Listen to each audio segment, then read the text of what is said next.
My wife spent 21 years restoring a 1911 Steinway grand piano. The morning I found two movers rolling it out of my living room, my daughter looked me in the eye and said, "I sold it for $18,000, Dad. Julian needs the cash for Amalfi." That piano was worth at least $240,000. I thought that was the betrayal. Then, 47 minutes later, the rebuilder who bought it called me and said, "Mr. Hale, your wife hid a sealed envelope inside the soundboard. If your son-in-law is still anywhere near your house, do not let him touch a single paper until you get here." That was the moment my grief turned into something sharper. Not cleaner, not calmer, sharper. Because once a dead wife starts sending warnings from inside a piano, you stop telling yourself the family problem is just money. You start wondering what she knew. You start wondering why she could not say it out loud while she was alive. And you start understanding that the person smiling across your dinner table may have been feeding on your family long before you noticed the teeth.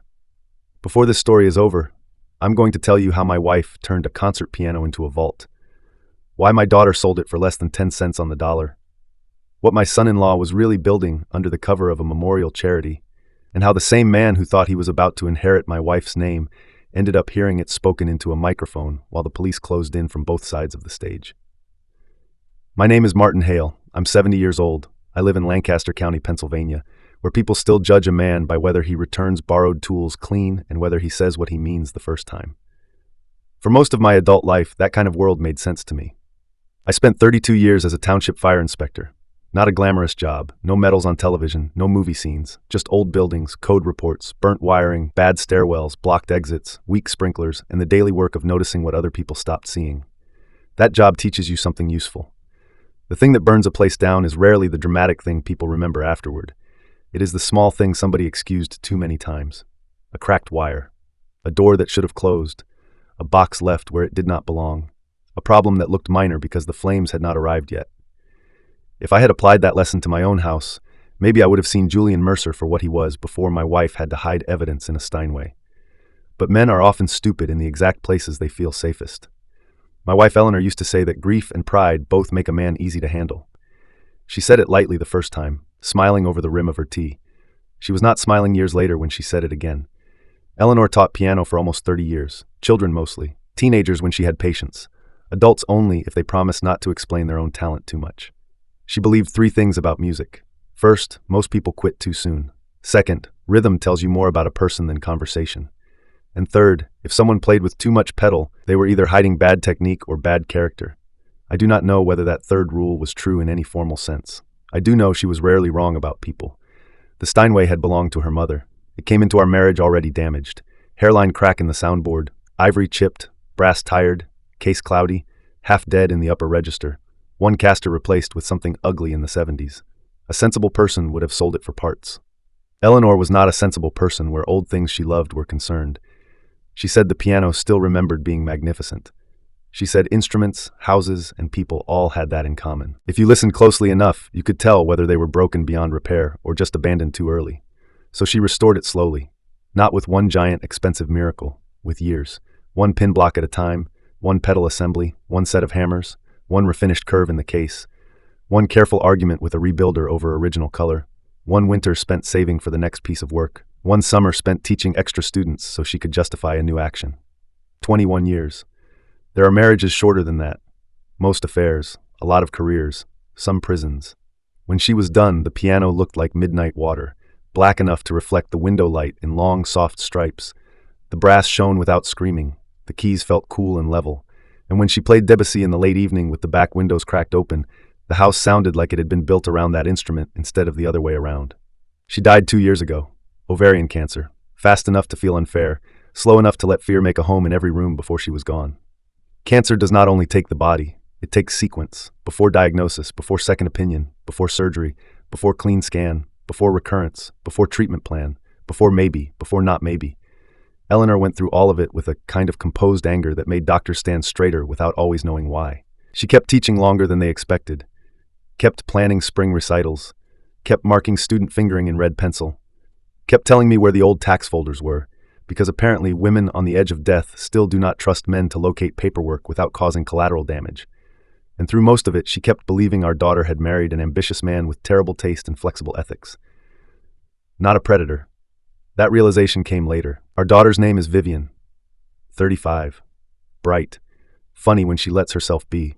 The kind of girl who used to leave index cards all over the house as a teenager because she thought labeling shelves made a family look more organized than it really was. When she was little, she sat under Eleanor's piano during lessons and drew pictures of castles while scales climbed above her head. When she was 12, she could already tune the radio faster than I could work the grill. When she was 17, she told me I had the emotional vocabulary of a rusted hinge and then hugged me before I could decide whether to be offended. We were close once, not fairy tale close. Not one of those father-daughter pairs who tell each other every thought and cry over breakfast. Real close, work close, life close.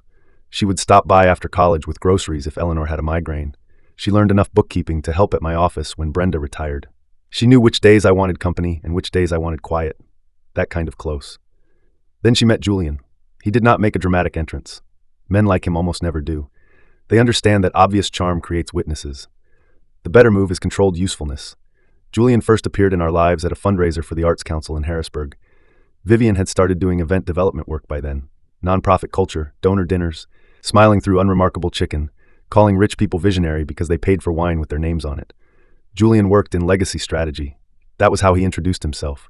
Not finance exactly, not estate law exactly, something softer, something that sounded like money with a soul. He had a good suit, a better watch, perfect teeth, voice like he knew how to lower it just enough to seem trustworthy. The kind of man who learned early that calm is more profitable than charisma. Eleanor disliked him inside 7 minutes, not theatrically. She did not kick me under the table, did not arch an eyebrow, did not whisper a verdict in the car. She waited until we were washing dishes after the fundraiser and said, "He is too interested in what survives a person." That was Eleanor. Most women would have said he was slick. She went right to motive. I remember drying a plate and laughing. What does that even mean? It means normal people ask about the living first. I asked what he had done. He spent more time asking about the Steinway, the recital series, and whether the house had ever been put in trust than he did asking Vivian what she wanted. I said maybe that was just his field. She looked at me the way only a wife of 42 years can look at a man and make him feel both loved and foolish. "Martin," she said, "a field is where you work. A hunger is what comes out of your mouth without permission." I did not listen closely enough. That is a sentence I have had to live with more than once. Vivian married him 14 months later. Too fast, if you ask me. Fast enough to make Eleanor uneasy. Fast enough that the wedding still felt partly like an event Julian was managing for effect. Nothing terrible on the day itself. Good flowers, bad salmon, weather held. Vivian looked happy. Julian looked moved in exactly the right amount, and yet, there was always an and yet with him. He took mental inventory constantly. You could feel it if you watched. Not staring. Not greed in the cartoon sense. Assessment. Who owned what? Who deferred to whom? Whose name was on the program? Who had the sentimental object? Who was old enough to be softened by legacy talk? Who had enough money to hide and not enough suspicion to protect it? Again, a fire inspector should have known what he was looking at. But I was not on a job site. I was at my daughter's wedding, and people miss the small fault lines inside the things they desperately want to bless. The first year of their marriage was smooth from the outside. Weekend brunches, holiday cards, photos from charity galas, short trips, announcements about expanding networks and new donor relationships. Julian talking about advisory boards and legacy architecture, like every old family needed him to translate grief into structure before they accidentally left their money in the hands of their own children. It all sounded ridiculous to me. But ridiculous is not the same as dangerous. Then Eleanor got sick for real. Not the first scare, not the early whispers, the real thing. The kind with pathology reports and quiet nurses and questions that start with, "How aggressive would you like to be?" Something changed in Julian after that. He became helpful in a way that made Eleanor colder. He brought soup once without asking, arranged a home pharmacy delivery account, suggested a private home organizer when medical files began taking over the den, asked whether we had updated all beneficiary paperwork, offered to connect us with a compassionate legacy planner who specialized in preserving artistic assets and family names. I shut that last one down. Not because I fully distrusted him, because I still had enough pride to dislike being handled in my own kitchen. Julian apologized with the exact amount of grace required to make me feel slightly rude. That was one of his gifts. He could step back so smoothly you missed the fact that he had already measured the room. By the time Eleanor lost her hair for the second time, Vivian had started drifting. Not away from us entirely, away from friction. Calls got shorter, visits got more managed. Questions about treatment were answered in summaries instead of feelings. Julian was always nearby, not hovering, near. A useful husband, a present husband, a man never too far from the conversation if paperwork, prognosis, or money might enter it. Eleanor saw more than I did. Toward the end, she began spending longer at the piano even when she did not have the strength to truly play. Sometimes she would just sit there with the lid open, hand on the rim, as if listening to wood think. One evening about 6 weeks before she died, she told me, "If anything happens to that piano after I'm gone, pay attention to who moved first." I thought she meant sentiment, that Vivian might want it, that I might freeze, that some old family argument might finally wake up around it. I kissed the side of her head and told her nothing would happen to it. She said, "That is not what I asked. I should have listened harder." The morning the movers came was a Thursday in April, clear sky, cold at the edges, the kind of spring light that makes everything look temporarily innocent. I had gone out early for hardware and coffee filters. That is how stupid ordinary betrayal looks at first. You are thinking about coffee filters when your life changes. When I pulled into the drive, the front door was open and a rental truck sat at the curb. Not a piano company. That bothered me instantly. A real piano move has padding, boards, equipment that looks expensive, and people who treat weight with respect. These men had straps and a ramp and the kind of sloppy urgency that belongs to appliances, not heirlooms. I got out before the truck even stopped rocking. One of them looked at me and said, "You, Mr. Hale, we were told this was approved." Told by who? I walked through the open front door and found Vivian in the living room, one hand pressed against the empty patch of rug where the Steinway had sat since 1989. She did not look guilty enough. That was the first cut. If she had looked shattered, maybe I would have believed this was desperation. If she had looked defiant, maybe I would have had somewhere simple to put my anger. Instead, she looked strained, tired, and determined in the way people look when they have rehearsed being reasonable for hours. "Dad," she said, "I was going to call." "Call when?" I asked, after they got it down the ramp. She took a breath. "I sold it. That was bad enough." Then she added, "Julian needs liquidity fast, and the piano was just sitting here. Just sitting here. Like my wife had spent 21 years rebuilding an investment chair." "How much?" She hesitated. That was all the answer I needed, but I asked again. "How much, Vivian?" "18,000. I stared at her. The room went very quiet. Even the movers outside sounded farther away than they were. "Do you know what that piano is worth?" she said. "We got an appraisal." Of course they did. Men like Julian love appraisals when they get to choose the appraiser. From who? From someone Julian trusts. That was when I nearly laughed. Not because anything was funny. Because sometimes the body reaches for the wrong door when reality is unbearable. And what emergency justifies stealing from your dead mother? Her face hardened at the word stealing. It wasn't theft. No, it was temporary. Julian has capital tied up in a deal. We need bridge cash, and this was the cleanest asset to move. I repeated it back to her because saying a lie in plain language is sometimes the fastest way to expose how ugly it sounds. Bridge cash. She flinched. That gave me a little hope, which in hindsight was almost cruel. Then Julian came down the stairs from my office holding a folder. My office, upstairs, door closed. He was in a navy sweater, no tie, like a man working through a domestic inconvenience with admirable patience, not a man looting a grieving father's house. "Martin," he said, and I hated how calm he sounded. "I was just organizing some of Eleanor's recital paperwork before it got mixed into the shipment."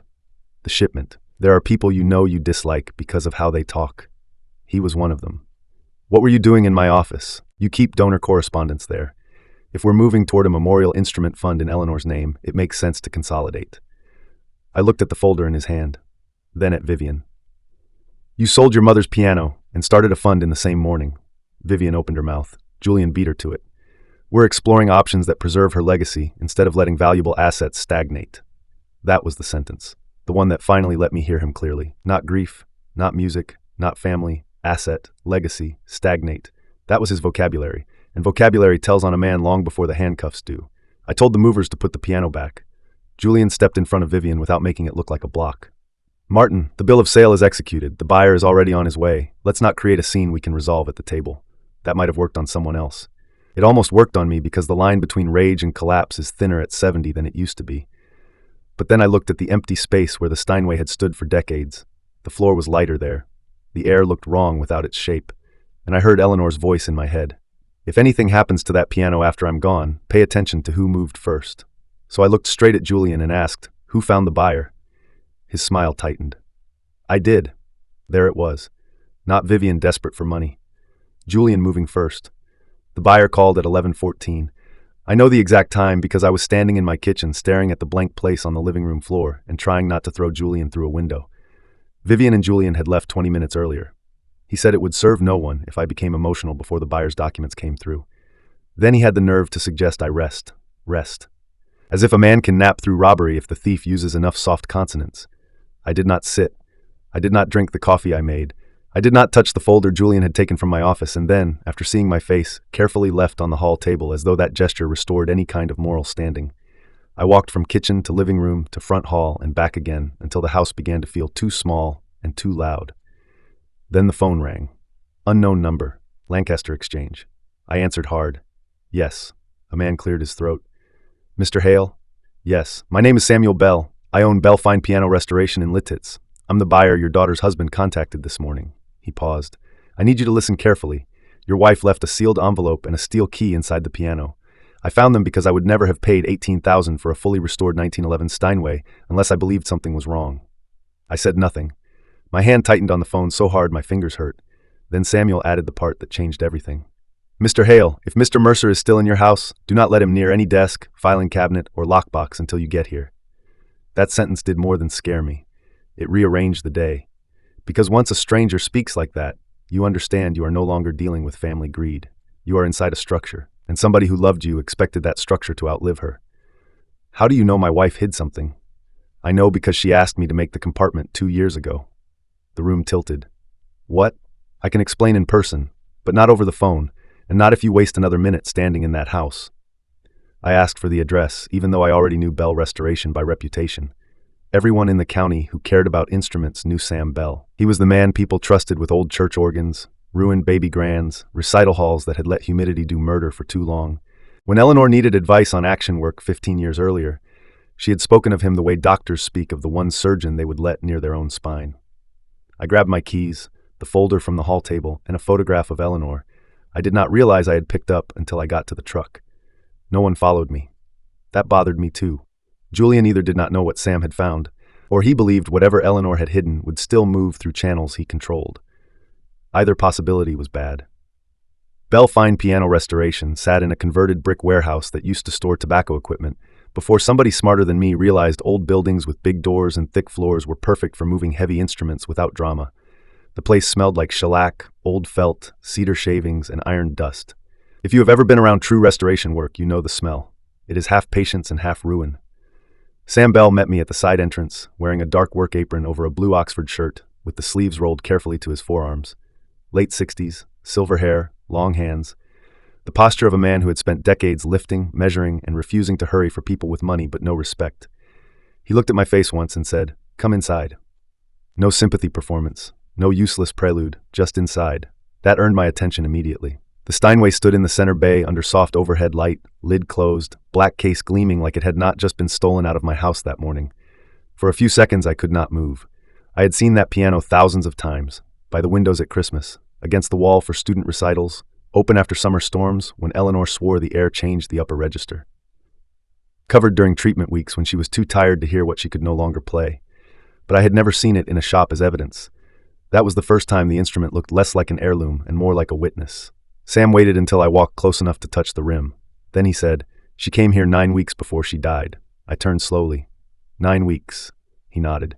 She was thin, angry, clear as glass. She said if anyone besides you ever tried to sell the piano, I was to buy it immediately, no matter what ridiculous price they asked, and call you as soon as I got the lid open. My chest tightened. Why you? Because I am one of the few men in this county who can open that compartment without breaking the soundboard. He moved to the keyboard side, lifted the fallboard, and pressed 2 points inside the case I had never noticed in all the years that instrument had been in my living room. A hidden panel released with a soft click. Not dramatic, not movie nonsense, just a clean little mechanical truth. Behind the panel sat a narrow steel sleeve. Inside it, a sealed cream envelope, one brass key, and a folded legal-sized packet wrapped in waxed paper to protect it from humidity. My name was on the envelope in Eleanor's handwriting. Martin. Not dear Martin. Not my love, not any of the softness she used when life still felt long. Just Martin. That was enough to tell me she wrote it for urgency, not comfort.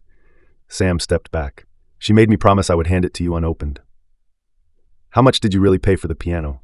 $19,000 by the time they tacked on their fraudulent delivery fee. 19. He met my eyes. Mr. Hale, that instrument is conservatively worth between $220,000 and $240,000 at private sale. Maybe more to the right collector, because your wife's restoration work was meticulous, and because she kept records that make the provenance clean. He looked at the hidden sleeve. Or I should say, I assumed the provenance was clean until today. I set a hand on the piano and felt anger move through me in a new way. Not hot, precise. Julian knew the value. Maybe not down to the final number, but enough. Enough to know 18,000 was not desperate. It was surgical. He needed the piano gone quickly. He needed it undervalued.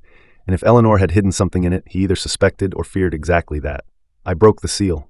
The letter was 4 pages, her stationery, blue border, no wasted words. Martin, if you are reading this, then someone has tried to move the Steinway without your full consent, which means 2 things are now true at once. First, I was right. Second, I am gone, and I am sorry beyond words that I had to leave you a warning instead of a proper conversation. Please sit before you continue. That annoyed me even as my hands shook. Eleanor knew I never sat when I should, so I sat on Sam Bell's work stool because dead wives have unfair authority. The letter continued. Julian Mercer is not who he claims to be. His real name is Adrian Pike. He has used at least 3 other surnames in the last 8 years, mostly in connection with donor advisory work, estate transition consulting, and private valuation services that become difficult to trace once a family member dies. I stopped there, read it again, then once more. Adrian Pike, not Julian Mercer. The same face, the same polished voice, a different name underneath it. I looked up at Sam. He did not speak. Good man. I went back to the page. I began watching him carefully 11 months before my diagnosis became official. At first, I thought he was merely vain and acquisitive. Then I noticed his interest was too selective. He did not ask about music. He asked about structures. He did not ask what mattered to me. He asked what had been documented. He did not ask what Vivian loved. He asked what would remain under her signature if I died first and you followed badly. I apologize for that sentence. But the man thinks in sequence, and sequence is where he reveals himself. I hired help without telling you because I needed evidence before accusation. If Adrian suspected I had seen him clearly, he would move faster. He would either isolate Vivian further or begin preparing the same story around you that I believe he has been testing already. A story of grief, confusion, forgetfulness, a man no longer equal to his own records. If you have noticed Vivian correcting your memory more often, or Adrian offering to simplify your paperwork, or any sudden discussion of memorial planning that routes through his contacts, that is not your imagination. Martin, he is hunting the estate while pretending to organize the mourning. I had to stop reading. Not because I could not, because I could. Too clearly. In the last 6 months, Vivian had corrected me twice on dates I knew were right. Julian had offered to centralize donor letters for Eleanor's recital scholarship. He had twice suggested I let him streamline the house file because widowers often drown in documents. Once, after I misplaced a bank envelope for half an hour, Vivian had laughed softly and said, "Dad, if this gets any worse, we may have to put labels on your labels." At the time I heard concern. Now all I heard was rehearsal. My hand started shaking badly enough that the paper rattled. Sam set a glass of water near me and stepped farther away. Still no talk.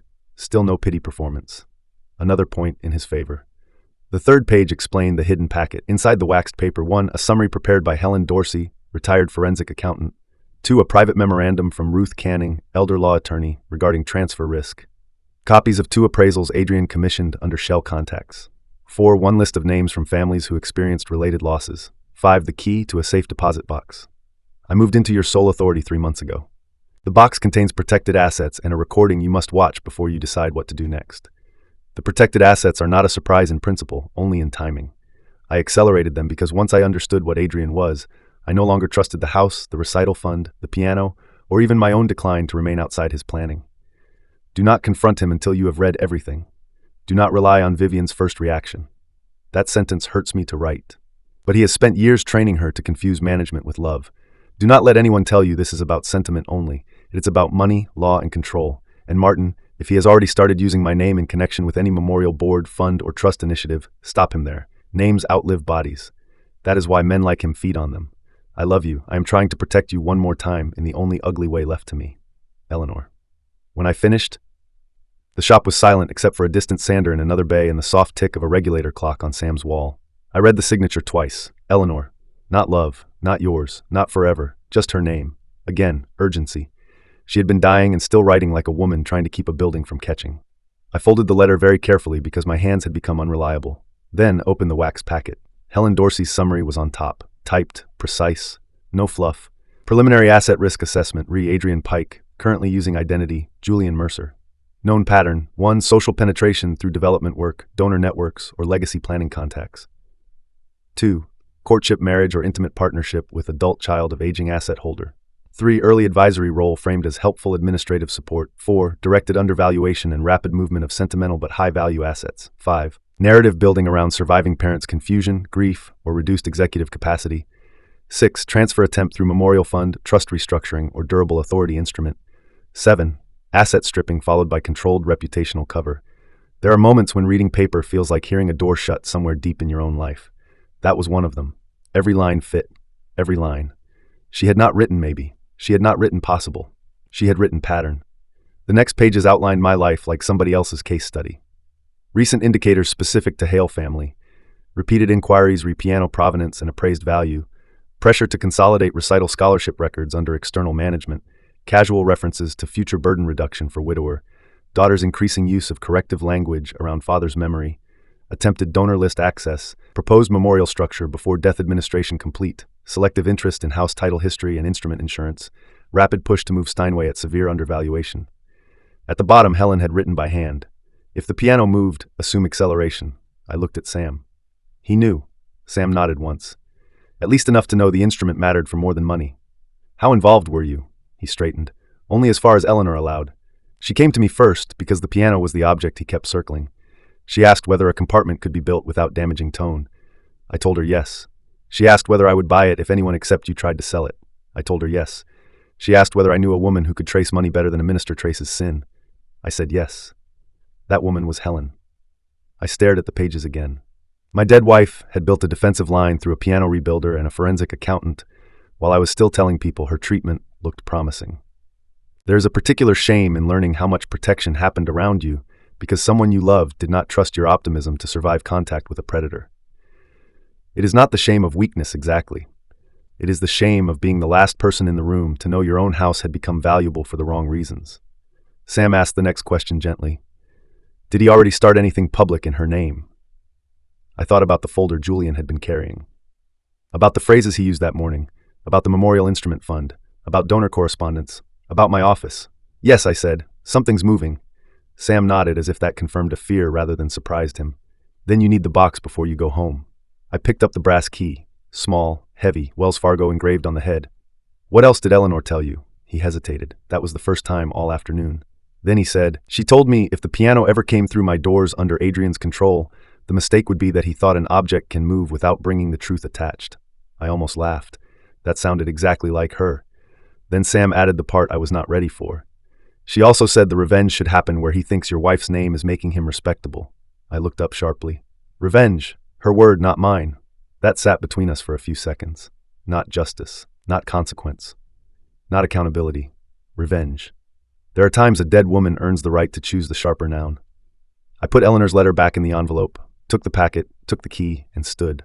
Then I turned back to the Steinway, ran my fingers once along the polished curve of the case, and understood the first real thing I had understood all day. Julian had not only stolen from me, he had stepped directly onto a trap my wife had built while dying. And if Eleanor had used the word revenge, then somewhere in what she left behind was not just a warning, it was a plan. Wells Fargo on Prince Street had one of those lobbies built to make ordinary money feel ceremonial. Stone floor, muted lamps, too much glass, too much silence. People treat banks differently when grief and fear are involved.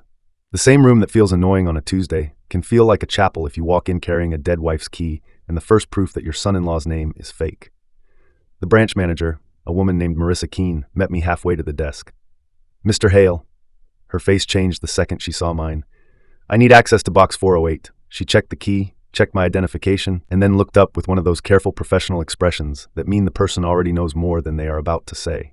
Mrs. Hale gave explicit instructions that you were to be admitted immediately if you came with this key. Of course she did. That was Eleanor. Even from the edge of death, she would still leave the world slightly better organized than the people in it deserved. Marissa took me back herself. Vaults always feel colder than necessary. Maybe that is real. Maybe it is imagination doing what imagination does around metal doors and controlled access. Box 408 slid out cleanly. Not large, long enough for documents, shallow enough to make you underestimate its weight. She set it on the small viewing table and left me alone. Inside were 6 things: a flash drive in a velvet pouch, a second sealed letter, a certificate packet bound with black ribbon, a notarized transfer document, a yellow legal envelope marked Vivian, and a small leather notebook I knew immediately because Eleanor had carried it in her purse for years, always claiming it held only unimportant thoughts, which was the sort of lie wives tell men to protect useful plans from casual curiosity. I opened the second letter first. Martin, if you have reached the box, then the piano has moved and Sam has done his part. The flash drive contains 3 videos. Watch them in order. The certificates and transfer documents protect what Adrian believed he could reach through memorial planning. He cannot. Not now. Not if you stay patient. The envelope marked Vivian is for her only when you believe she is truly ready to see me clearly. Not when she is ashamed. Not when she is defensive. Only when she is ready to be broken open by the truth and not merely bruised by it. The notebook is not evidence. It is context. Read it when you can bear me being honest. If I am right, Adrian will accelerate into performance. He cannot resist public legitimacy. He likes rooms with donors because money and admiration sound similar when enough wine is involved. Do not waste him in a hallway. Use a stage. I stared at that sentence for a long time. Do not waste him in a hallway. Use a stage. Only Eleanor could make vengeance sound like recital preparation. I set the letter down and opened the certificate packet. Inside were municipal bonds, security statements, and a new trust instrument, transferring the Eleanor Hale Young Artist Scholarship portfolio into a protected structure under my sole authority with successor oversight through Ruth Canning's firm. Not any outside advisor, not Vivian, and certainly not Julian. The value at the bottom of the combined statements made me sit back. $812,000. I had known about pieces of it. Retirement ladders, scholarship investments, small family bonds. Eleanor's parents had given us years ago, a donor-matched fund we had not yet publicized. I had not known she consolidated and hardened the whole thing 3 months before she died. Julian must have smelled some version of it, maybe not the exact figure, but enough to circle the scholarship, the recital records, and the question of who would help preserve Eleanor's name. Names outlive bodies. That is why men like him feed on them. She had written the truth plainly. I just had not yet understood how much money plain truth could contain. I plugged the flash drive into the branch laptop Marissa provided. 3 files. Video 1 for Martin. Video 2 for when you are ready to hear the pattern. Video 3 for the night he uses my name. I clicked the first. Eleanor appeared on screen sitting at the piano bench in our own living room, thinner than I remembered because memory edits tenderness into health if you let it. Headscarf. Gray cardigan. Hands folded in her lap, the Steinway behind her, sunset light on the lid. She looked directly into the camera. Martin, she said, if you are watching this, then I am very sorry for 2 things at once. First, that I am gone. Second, that I was right. Her voice was softer than in life, but not weak. I am making these because I do not trust live confrontation to survive men like Adrian Pike. He is too practiced, too polished, and too comfortable turning grief back on the people who should be protected from him. You, unfortunately, are exactly the type of man he likes best. Responsible enough to have assets, proud enough to avoid asking for help early, decent enough to believe your daughter before you believe your own suspicion. That hurt because it was accurate. She kept going. I need you to understand this first. Vivian is not the architect. She is compromised. There is a difference. Do not confuse them because anger is easier than discrimination. She paused there, maybe because breathing had become work by then. Adrian moves through families by making usefulness look like love. He studies burden. He learns which person already feels guilty, which person already feels tired, and which person thinks organization can save them from mortality. Then he offers structure. Once people trust the structure, he decides what gets moved inside it. Money, titles, objects, names, children if necessary. Children if necessary. The phrase did not land fully until later. At that moment, it just made the cold in the room deepen. I began watching him closely after he asked, during one of my infusion weeks, whether the recital series had any donor restrictions if run posthumously. Eleanor gave a thin, humorless smile. That is not a husband's question. That is an extraction question. Then she said something that would have sounded melodramatic from anyone else. If I had more time, I would tell you this in person. Since I do not, I am using every object he values for the wrong reasons as a place to put the truth. Then she looked slightly off camera and said, Sam, if you ever see this, your hinges were perfect. Even in a death video, she found a way to keep standards. The rest of the first video was not evidence exactly. It was instruction.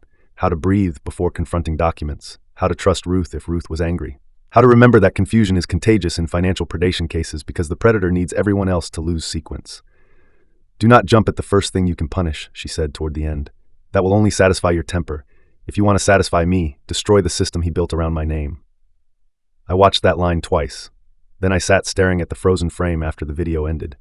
Her face still there, her eyes still on me, not alive, not gone enough either. Grief is peculiar that way. Some days a photograph feels distant, then a video speaks, and your chest forgets time altogether. Video 2 was harder. She had filmed it later. Thinner, paler, no scarf, a blanket around her lap.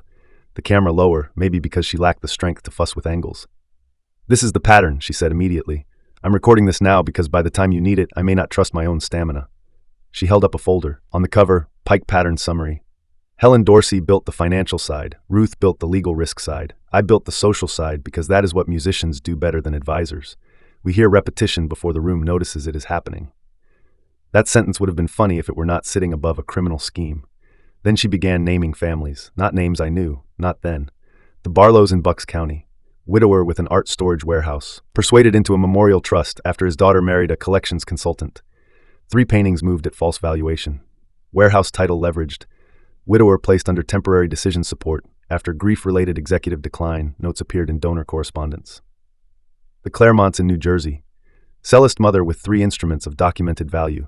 Adrian associated under the surname Pike. 1 violin sold through a quiet private intermediary for 1/5 of worth. Daughter isolated. Mother's estate redirected during hospice. The Renners in Maryland. Historic house, silver service. Foundation board takeover attempt after death of family matriarch. Consulting contact in common with Adrian's valuation shell. As Eleanor spoke, I understood something ugly and useful. He did not simply steal what people had. He stole the shape of continuation. He entered at the point where families were trying to decide what survived death and then convinced them survival required his management. That is a very particular kind of theft. Not just assets. Meaning. She said exactly that 2 minutes later. Men like Adrian do not only want property. Property is ordinary. What they really want is the moral authority to say what the dead would have wanted.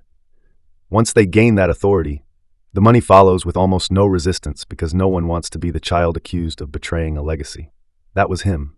That was Julian in a sentence. Always translating practical greed into ethical language.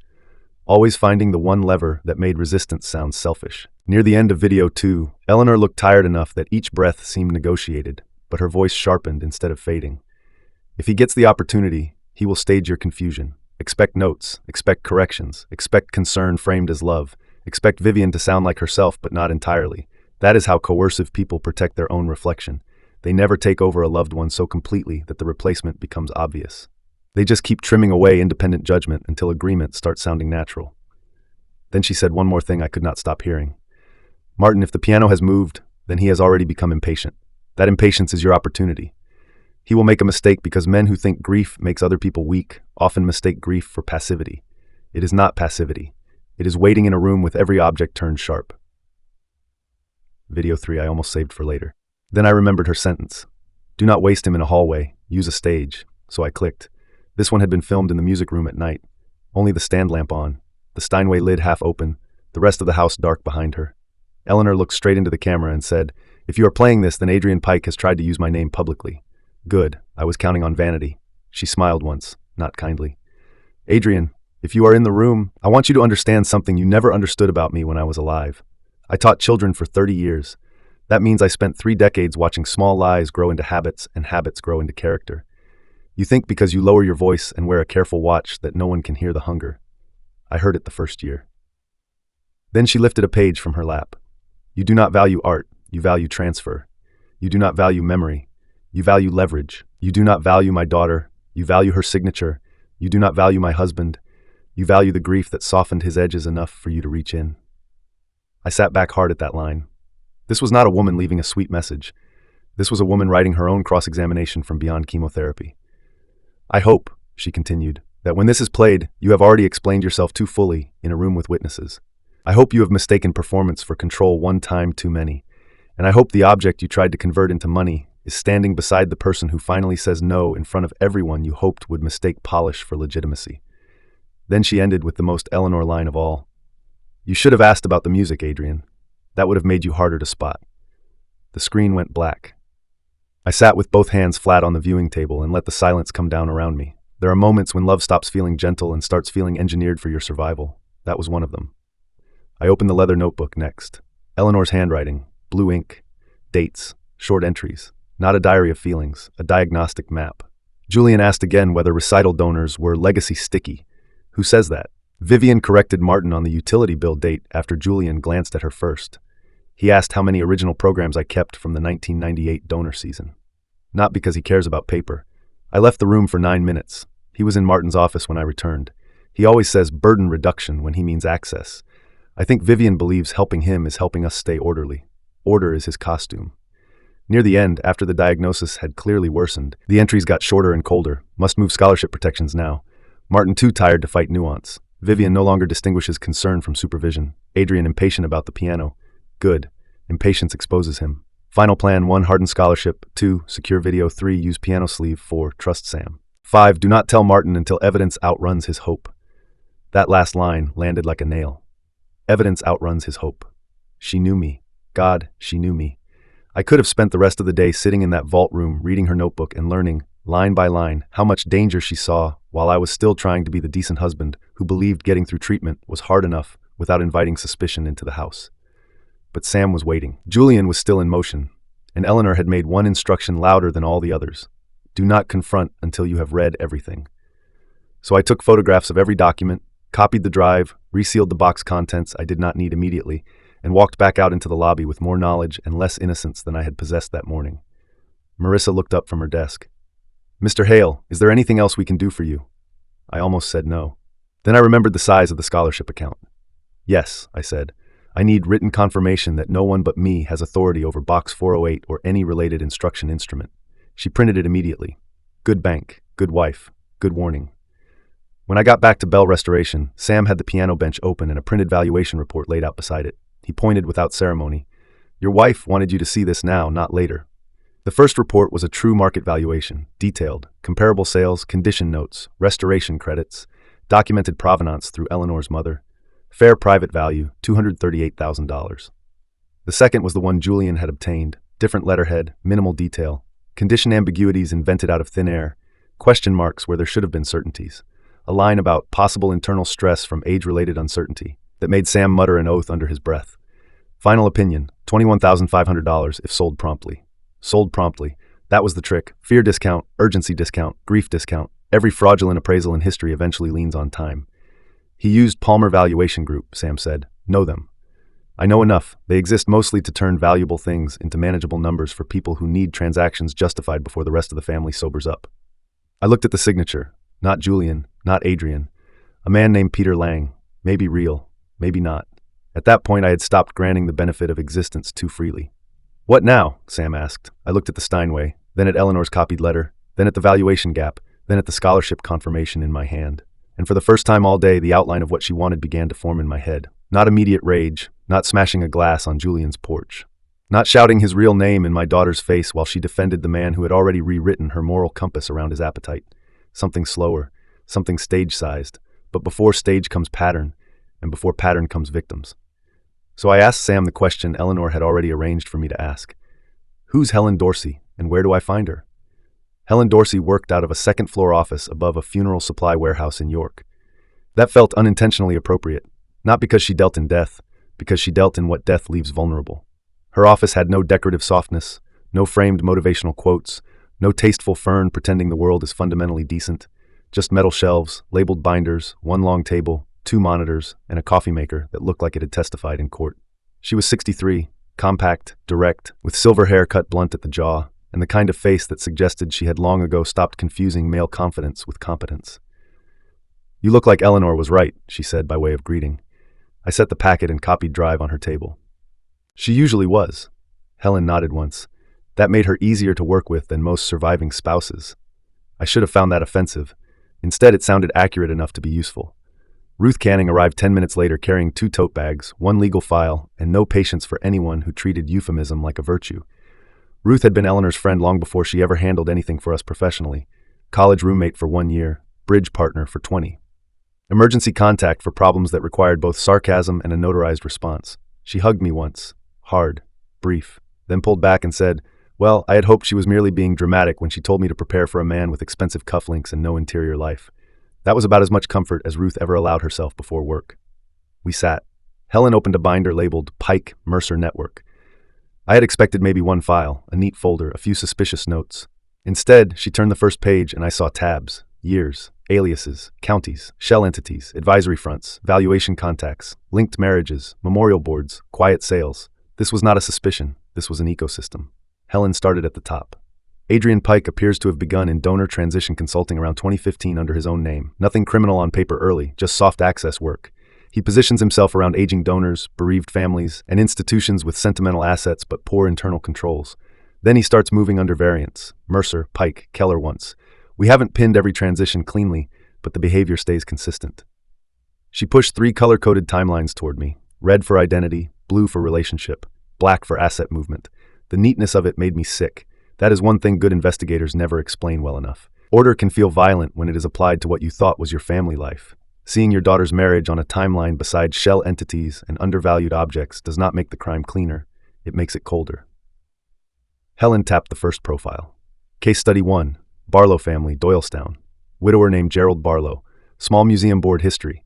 Inherited warehouse of 19th century Pennsylvania landscape paintings and local archival material.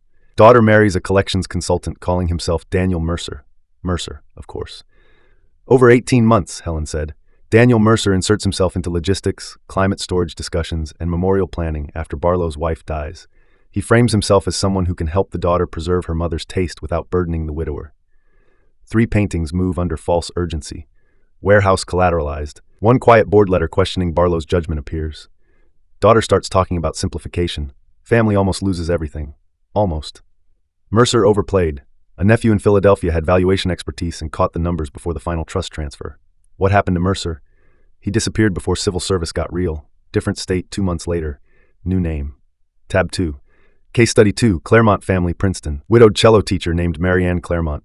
3 old Italian instruments. 1 documented Guadagnini school cello. Family townhouse. Private student list with donor potential.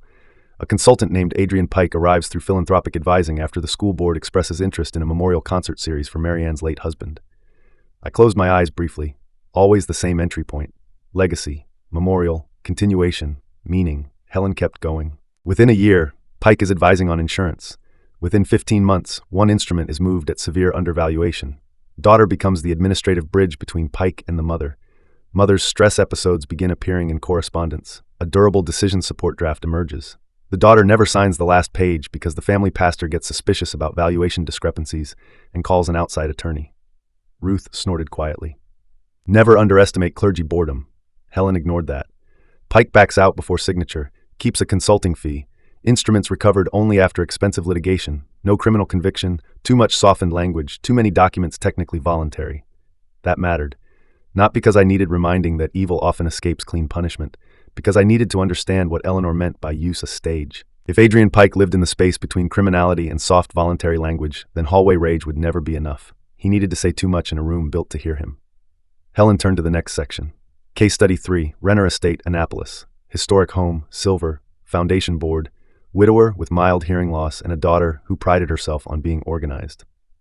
I almost laughed at the last part because if grief ever gets bored, it starts repeating itself cruelly. The pattern held. Consulting entry, asset concern, urgent valuation, language of burden reduction, concern about the surviving parent's ability to manage complexity, proposed memorial framework, attempted control through the child. This time the daughter signed. That detail changed the room. Helen said it without drama. She believed she was helping. Did they lose everything? Not everything, enough. How much? House transferred. Silver sold. Foundation board reconstituted. Widower moved into supported living after an executive capacity note was used to justify temporary stabilization. He died 11 months later. Ruth's jaw tightened. That was how she showed rage. Not volume, compression. And the daughter. Still trying to tell herself it was all administrative misjudgment rather than predation because that's easier to survive. I stared at the folders. That was the part people outside these stories do not understand. The crime is not only what gets taken, it is what the victimized child must either admit about herself or spend the rest of her life avoiding. That is why Vivian frightened me more than Adrian in some ways. A predator you can name. A daughter you have to win back from her own shame is harder. Helen handed me a 4th file. This one is not closed. A widow in Delaware. Antique clocks.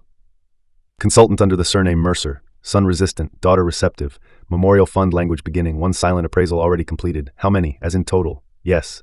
Helen folded her hands. Confirmed direct pattern links 6. Probable but not fully documented 9.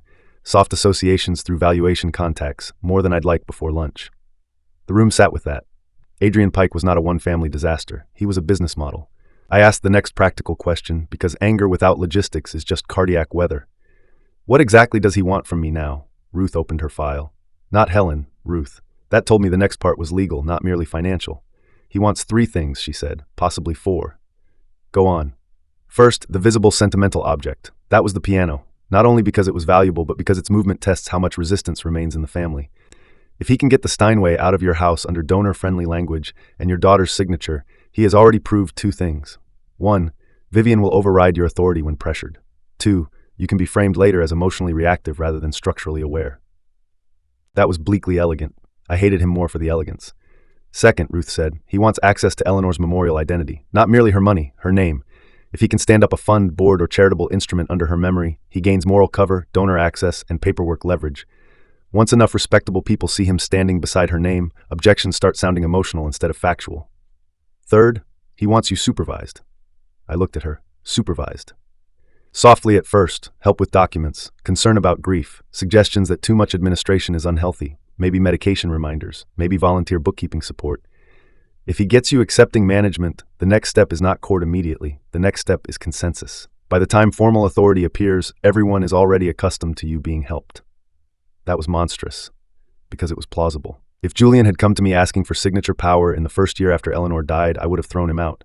If he had built 3 layers of concern and helper language first, maybe I would have let him near more than I should. And the fourth, Ruth looked down at the documents. The scholarship. Even though Eleanor moved it, he may not know how completely, but he knows enough to smell it.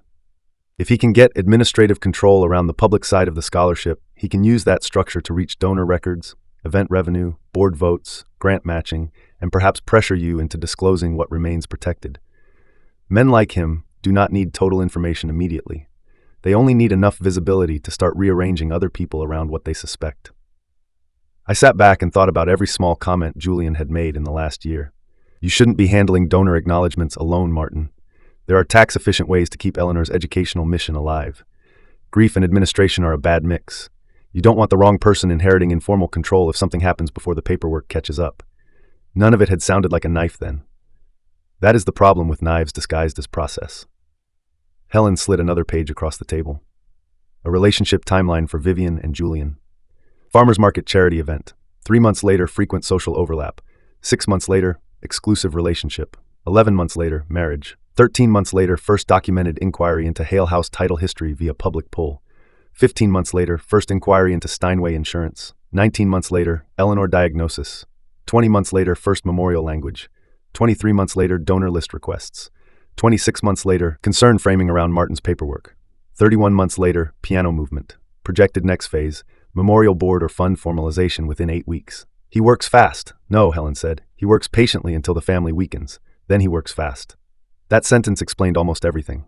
Adrian Pike had not simply waited for Eleanor to die. He had waited for disease, exhaustion, and moral ambiguity to do half the work. Then he accelerated. I asked whether Vivian knew his real name.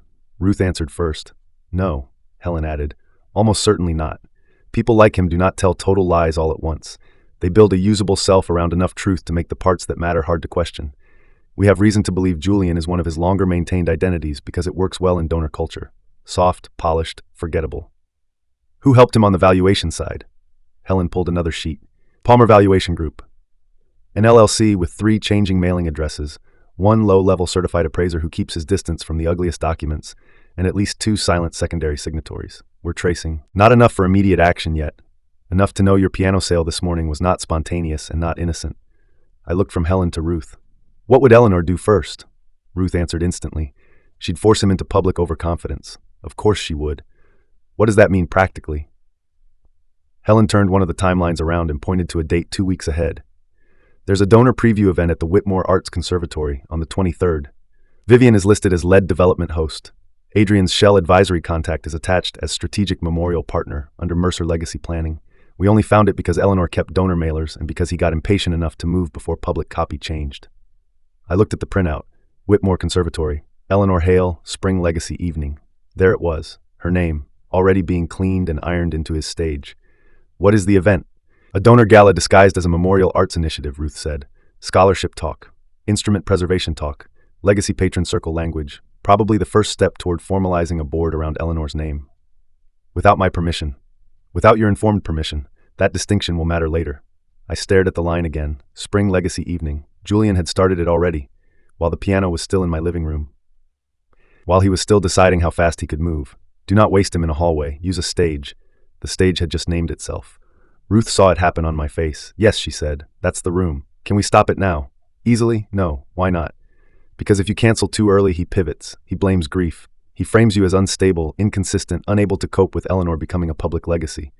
He protects himself with concern and tells Vivian you've become erratic. You need him talking, not retreating. Helen nodded. Acceleration is your friend as long as you stay inside the evidence lane. I hated that too, because it meant patience. Patience is easier when a man has not just watched thieves carry his wife's piano down a ramp. I asked about law enforcement, whether any of this crossed far enough into criminal ground now. Ruth and Helen shared a look. That is never a good sign. Pieces of it do, Ruth said. Fraudulent valuation, misrepresentation, identity concealment depending on use, financial exploitation if we connect intent and transfer, possibly more once we see what he's prepared for the scholarship. But the most satisfying arrest and the strongest conviction are not always the same event, Helen said. If you want him stopped, we can likely stop movement around the piano and challenge any memorial filing. If you want him destroyed, we need him talking on the record in a context he cannot later soften into donor misunderstanding. There it was again. Destroyed. My dead wife had picked revenge. The living women in front of me were translating it into procedure. I asked the worst question next because every father eventually reaches it. Can Vivian be saved from this? Ruth leaned back. That depends on whether she chooses truth before shame chooses denial for her. I said, I did not know what that meant. Yes, you do, she said. If she sees enough evidence, she will have to decide whether she was deceived or whether she prefers to keep living inside the story that lets her feel competent. A lot of intelligent people choose the second option for longer than you'd think. That felt too cruel to be false. Helen softened only slightly. Eleanor believed Vivian could come back. That's why she left the sealed envelope in the box instead of giving you everything at once. If she thought your daughter was gone entirely, there'd be no reason to preserve timing. That helped, a little. Not because it guaranteed anything. Because it meant Eleanor's judgment still leaned toward recovery rather than total ruin. Ruth slid the yellow envelope marked Vivian toward me, then pulled it back when my hand moved automatically. Not yet, she said. You heard her. I hated being managed even by people on my side. But I nodded. Then Helen handed me a phone number written on a white card. Call Thomas Barlow first. Not Gerald. Thomas. He was the nephew who stopped the warehouse transfer. He speaks cleanly and hates men in Kashmir. That combination may steady you. Then call Marianne Claremont. She still has the cello because she got lucky, not because he lacked appetite. You need living victims in your ear before you walk back into your own house. She was right. So I made the calls from Helen's office while Ruth copied documents and Helen started tracing event sponsorship around Whitmore Conservatory. Thomas Barlow answered on the third ring with the cautious tone of a man who has spent years screening for nonsense. This is Thomas Barlow. My name is Martin Hale. Helen Dorsey gave me your number. She said a man using the name Julian Mercer may actually be Adrian Pike. The silence after that went dead cold. Then Thomas said, How far in are you? Far enough that he sold my dead wife Steinway this morning for less than 10% of its value. Thomas let out one sharp breath. Then you're at the acceleration point. Same phrase, different voice, same reality. He talked for 20 minutes, about his uncle Gerald, about grief after the aunt died, about the consultant who first seemed merely polished and then slowly became unavoidable, about how Mercer never pushed the house or paintings directly at first. He asked to preserve narrative continuity. He talked about donor integrity, collection stewardship, tax efficiency. He made the daughter feel intelligent. He made the uncle feel relieved. By the time Thomas realized 3 paintings had moved under ridiculous valuation, half the family thought he was being emotional. That's the trick, Thomas said. He doesn't isolate people by screaming at them. He isolates them by making the most reasonable person in the room sound like the only unstable one. What stopped him? A storage invoice. Wrong shipping weight. If not for that, he'd have had the warehouse too. Then he said something I wrote down immediately. Once he loses control of the narrative, he gets contemptuous. Fast. You think he's calm because calm is useful. Take that usefulness away and you'll finally meet the man. That mattered, because contempt makes people talk too much. Marianne Claremont cried when I told her Eleanor was dead. Not loudly, just one quiet inhaled break in the middle of a sentence. She called me from a parking lot after chemo once, Marianne said. She said if she sounded too tired, I should imagine she was merely bored with bad men. That sounded exactly like Eleanor. Marianne told me how Adrian entered their family through memorial planning for her late husband's chamber series.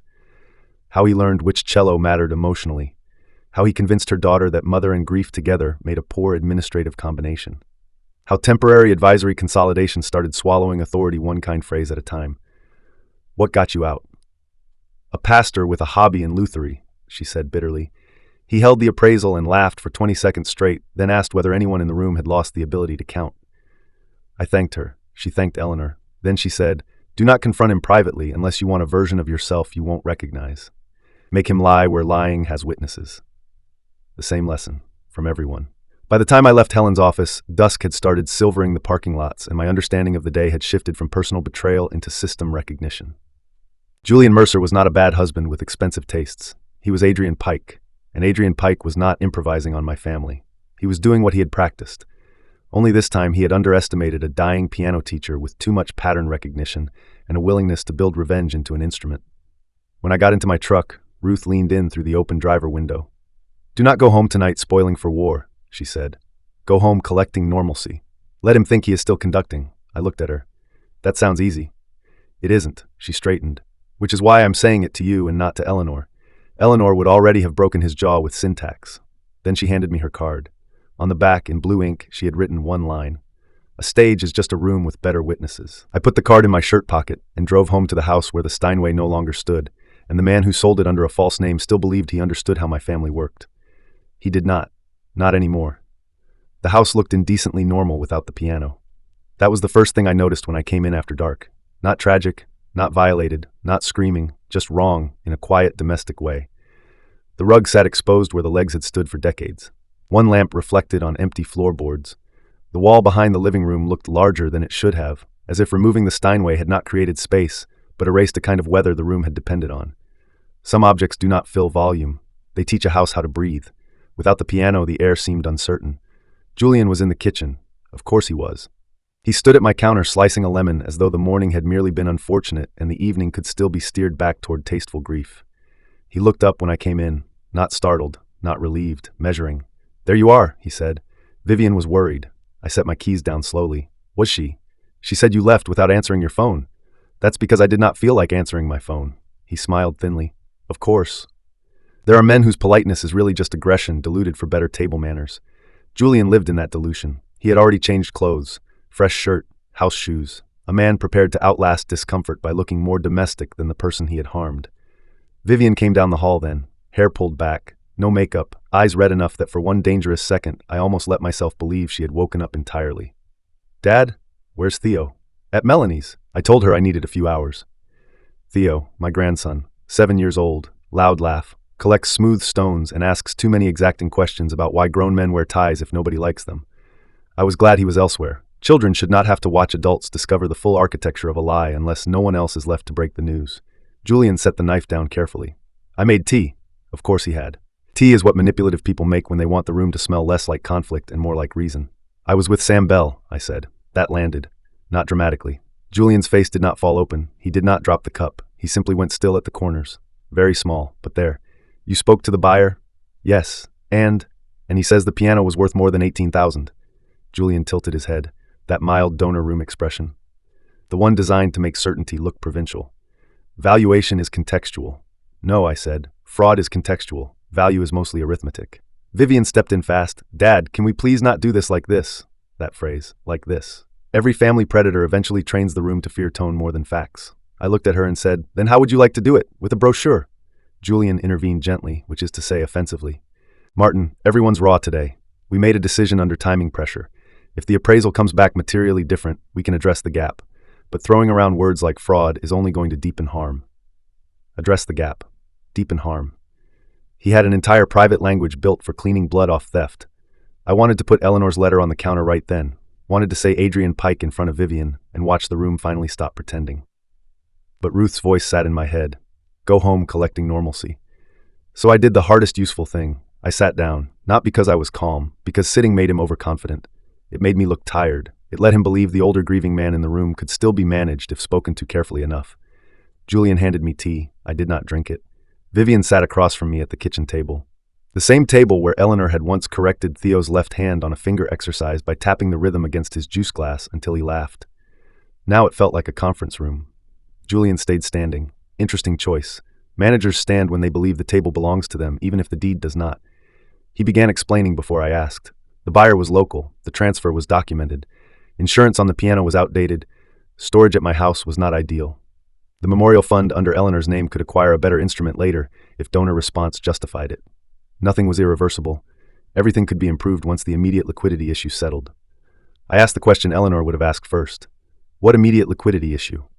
Vivian answered this time. Julian has a short bridge exposure tied to the Amalfi Retreat Partnership. There it was. The trip. Except now not a vacation. A retreat partnership. A business-adjacent dream made respectable through vocabulary. How much? She looked at Julian before answering. That told me more than the number would. 80,000. I stared at her.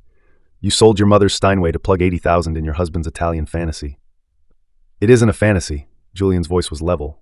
Still too level. It's a retreat and donor residency concept. Wellness, music, patron travel, legacy programming. We were underwritten orally, and the capital call moved faster than promised. Underwritten orally. That is a phrase men use when nobody with real money has actually signed anything. I asked whether there was a contract, there was framework, whether there were investors, there was interest, whether there were secured partners, there was alignment. Every answer was fog. Eleanor had warned me, you have been paying for a fog machine. Except now the fog had an Italian coastline in it. I looked at Vivian. Did you read a single signed document before helping him sell that piano? Tears sprang up immediately, real tears this time. But real tears do not erase responsibility, they just complicate it. We were out of time, she whispered. No, wrong, not out of time, out of truth. Julian stepped closer to her chair, hand on her shoulder, never gripping, never obvious, always looking like support. It took all my self-control not to throw him through my own pantry. Instead, I said, I want every appraisal, every transfer document, every memorial fund paper, and every draft connected to Eleanor's name on my desk by 9 tomorrow. Julian gave a small sigh. Of course, if that would reassure you. That word, reassure. Not inform, not disclose, not obey, reassure. As though facts existed mainly to calm my grief, not expose his theft. Then he said the thing that truly told on him. In return, I'd appreciate if you did not contact donors or board members before we align the messaging. Whitmore is sensitive to family instability this close to launch. Launch. There it was. The public piece. Already moving. Already named. Already too far along for innocence. I let just enough surprise show. Launch. Vivian looked at me quickly. It's not what it sounds like. Then what is it? Julian answered before she could. A legacy evening. Quiet. Invitation only. A spring donor gathering honoring Eleanor's educational work and previewing a protected scholarship platform. Protected. God, he loved that word. Protected. Contained. Structured. Supported. Every ugly intention wrapped in a word that made resistance sound shrill.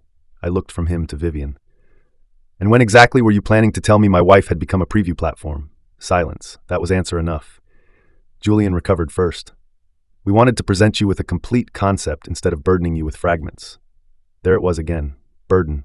They always eventually tell you what they think of your mind by the nouns they choose for your participation. I stood. The kitchen went still. Julian's hand left Vivian's shoulder. His face did not change much, but I saw the alertness under it now. He was recalculating. Good. I leaned both palms on the table and said, very quietly, by 9 tomorrow. Then I went upstairs before I said anything more honest and less useful. My office door was half open.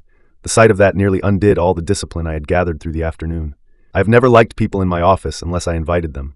That room is not sentimental. It is practical. Folders, old donor ledgers, recital programs, house file, insurance file, scholarship receipts, tax copies. The boring bones of a life honestly accounted for. Julian had been in those bones. I stood in the doorway and took inventory the way I used to after minor electrical fires in municipal buildings. What moved? What shifted? What no longer sat as it should? One file drawer not closed cleanly. A yellow tab turned backward. 2 donor envelopes out of chronological order. The utility folder stacked over scholarship correspondence instead of under it. Tiny things. Telltale things. Nothing a casual man would notice. Everything a fire inspector would. I sat at the desk and opened the right drawer slowly. There it was, a spiral notebook I had never seen before. Deep burgundy cover, cheap paper, blue pen, Vivian's handwriting. The front page said, Dad Notes, not medical, not legal, not full diary, Dad Notes. I flipped to the first dated entry. November 8th, Dad forgot whether he had already mailed the donor thank yous. Had to ask twice. Seems more scattered since Mom's second treatment round. I knew that day. I had asked once, not twice. And not because I forgot, because Eleanor had changed the envelope order and I wanted to be sure the handwritten notes matched the correct patrons. Next page. December 3rd, Dad became agitated when Julian suggested digitizing the recital records. Raised his voice. Seems overwhelmed by paperwork. I remembered that too. Julian had suggested removing original handwritten annotations from 50 years of programs and donor cards because paper continuity is hard for future boards to navigate. I had not become agitated. I had told him to keep his hands off Eleanor's records. Another page. January 17th, Dad left front porch light on all night. Could be nothing but adding to pattern. Pattern. There was the knife, not concern. Pattern. I read 23 entries in that notebook. Not all false. Worse than false. Curated. Every normal widower moment translated into decline. Every irritation reframed as instability. Every refusal to surrender paperwork recast as executive fatigue. Every ordinary human lapse placed in a line leaning toward incapacity. Eleanor had predicted it exactly. If you have noticed Vivian correcting your memory more often, I closed the notebook and sat staring at the desk. This was how he planned to do it, not in one legal sprint, in atmosphere, in accumulated concern. In the daughter's own handwriting, that hurt more than the piano for a few minutes. Not because the piano mattered less, because handwriting is intimate. A forged appraisal can be outsourced. A daughter's notebook has to be grown from inside the family itself. I took photographs of every page. Then I returned the notebook exactly where I found it, collecting normalcy. Just before midnight, my phone buzzed. Unknown number. I answered low. Yes, Mr. Hale. A woman's voice, educated, careful. My name is Amelia Renner. Helen Dorsey said you may call or I may call depending on how urgent things become. I sat straighter. Why urgent? Because I heard Mercer's name connected to Whitmore, and I do not like coincidence where that man is concerned. So another victim had smelled him too. Amelia spoke without self-pity. That impressed me immediately. Most people who have been publicly managed by men like Adrian either sound ashamed or furious when they finally tell the story. She sounded clinical, worse in a way. Like pain had aged into procedure. Her mother's silver had gone. Their house nearly followed. Amelia herself had helped the process at first, because Mercer made every objection sound like a challenge to her mother's dignity. He framed urgency as compassion. He framed documentation as respect. By the time Amelia understood she had been acting as the delivery system for her mother's dispossession, she could barely look at her own signature on the transfer drafts. He'll use your daughter's competence against her, Amelia said. That's what he does. He does not target weak daughters. He targets capable ones, because capable women hate admitting manipulation. They will defend the process long after they stop trusting the man. That line lodged under my ribs. Capable women hate admitting manipulation. Vivian was nothing if not capable. That meant the road back to her, if there was one, would go straight through her self-image, which made it harder and sadder. Amelia asked what he had moved first, the Steinway. She was quiet for a beat. Then he's afraid of the object. What do you mean? He only accelerates on sentimental assets when he thinks they threaten his timing. With us, it was the silver service because my mother kept old correspondence tucked into cases. With the Barlows, it was the landscape warehouse because original inventories existed. He doesn't just want value, he wants control over the containers of memory. That made terrible sense. The piano was not only worth money, it held records, history, Eleanor's voice, her name, her pattern notes, her power. No wonder he wanted it gone first. Before we ended the call, Amelia said something that sounded almost cruel in its accuracy. When you finally confront him, do it where your daughter cannot pretend later that she only misunderstood tone. That was the second time in one night someone had translated my family back to me through a stranger's old pain. I thanked her. She thanked Eleanor for leaving a trail. Then we hung up. I did not sleep much. Around 2, I went downstairs for water and stood in the dark living room, staring at the empty place where the Steinway had stood. There is a special kind of insomnia reserved for people who realize the last thing they treated as ordinary was actually evidence. At some point, I sat on the sofa and pulled out Ruth's card again. A stage is just a room with better witnesses. I looked toward the hall where Julian slept under my roof with my daughter and wondered whether he already knew Sam had called me, whether he had men checking, whether he was even now rewriting the next day's explanations around my reactions. Then I thought about Eleanor's third video. I hope you have already explained yourself too fully in a room with witnesses. That was the work now. Not yelling, not collapsing, not even justice yet. Getting him to explain himself too fully. At 8:30 the next morning, Vivian knocked on my office door. She had a folder in her hand and the notebook in her bag, though she did not know I had already seen it. "Dad, come in." She stood instead of sitting. Interesting. People stand when they want to leave quickly if truth becomes expensive. I brought the documents. Put them down. She did. Inside were exactly what I expected and less than I needed. Whitmore Donor Event Overview. Draft Talking Points. Preliminary structure for the Eleanor Hale Legacy Initiative. Not yet incorporated, but close. Julian's advisory firm attached as strategic transition support. Vivian listed as family liaison. Me listed as honorary founding patron. Honorary. Not voting. Not controlling. Decorative. That almost made me admire the cruelty. Make the widower visible enough to reassure donors, powerless enough to control. I turned the pages slowly. "Where's the real appraisal?" "What do you mean?" "The real appraisal, Vivian." She looked confused. Maybe genuinely. Maybe not. "This is the one Julian got." "I know. Where's the one before that?" "There wasn't one." I said nothing. Silence with your own child can be harder than shouting because it makes the lie stand there on its own feet. After a few seconds, she looked away. "There was another valuation inquiry last year," she said quietly. "But it wasn't formal." "By who?" "By a man in Philadelphia Julian knows." "Name?" "I don't remember." That was either false or damning. Maybe both. I slid the Whitmore proposal back toward her. "This says the scholarship assets will be centralized under Memorial Governance Platform. That's just language." "No, it's law wearing makeup." She stared at me. I almost smiled at the shock on her face. My rusted hinge emotional vocabulary, as she used to call it, had apparently acquired teeth overnight. "I want Julian out of my house by tonight," I said. Her face changed immediately. "Dad, no. There is no no in this sentence. You don't understand what this will do." I looked at her for a long time before answering because what I wanted to say was too sharp and not yet strategic. Then I picked the more useful truth. "What it will do, Vivian, is inconvenience a man whose first major act after your mother died was to turn her piano into bridge cash and her name into launch copy." Tears came again, but this time underneath them I saw anger. Not at me, at the cost of choosing. Good. Choice hurts. That means it is real. She said, "He's trying to build something." And I answered, "Yes, that is exactly the problem." She left without promising anything. I let her go, because pressure from me would still push her toward him if he got there first. We were in the worst phase now. The phase where truth existed, but not yet inside her in a way strong enough to outweigh shame, marriage, money, and habit, which meant the next move had to be his. And the stage at Whitmore had just moved from possibility to certainty. Theo came home that afternoon carrying a paper crown from school and asking whether Grandma's piano was at the doctor. Children deserve more honest metaphors than adults usually give them. The problem is that adults rarely have enough honesty ready when children ask for it. Vivian had picked him up from Melanie's on the way back. Julian was not with them. That detail mattered immediately. She stood in the doorway while Theo ran to show me the crown. Her face looked wrong, not merely tired, rearranged. There are expressions people only wear after two truths begin fighting inside them at once. "Can he stay with you tonight?" she asked. No prelude, no small talk, just that. I said yes before I asked why, because some questions are for the hallway after the child is safely absorbed into a simpler room.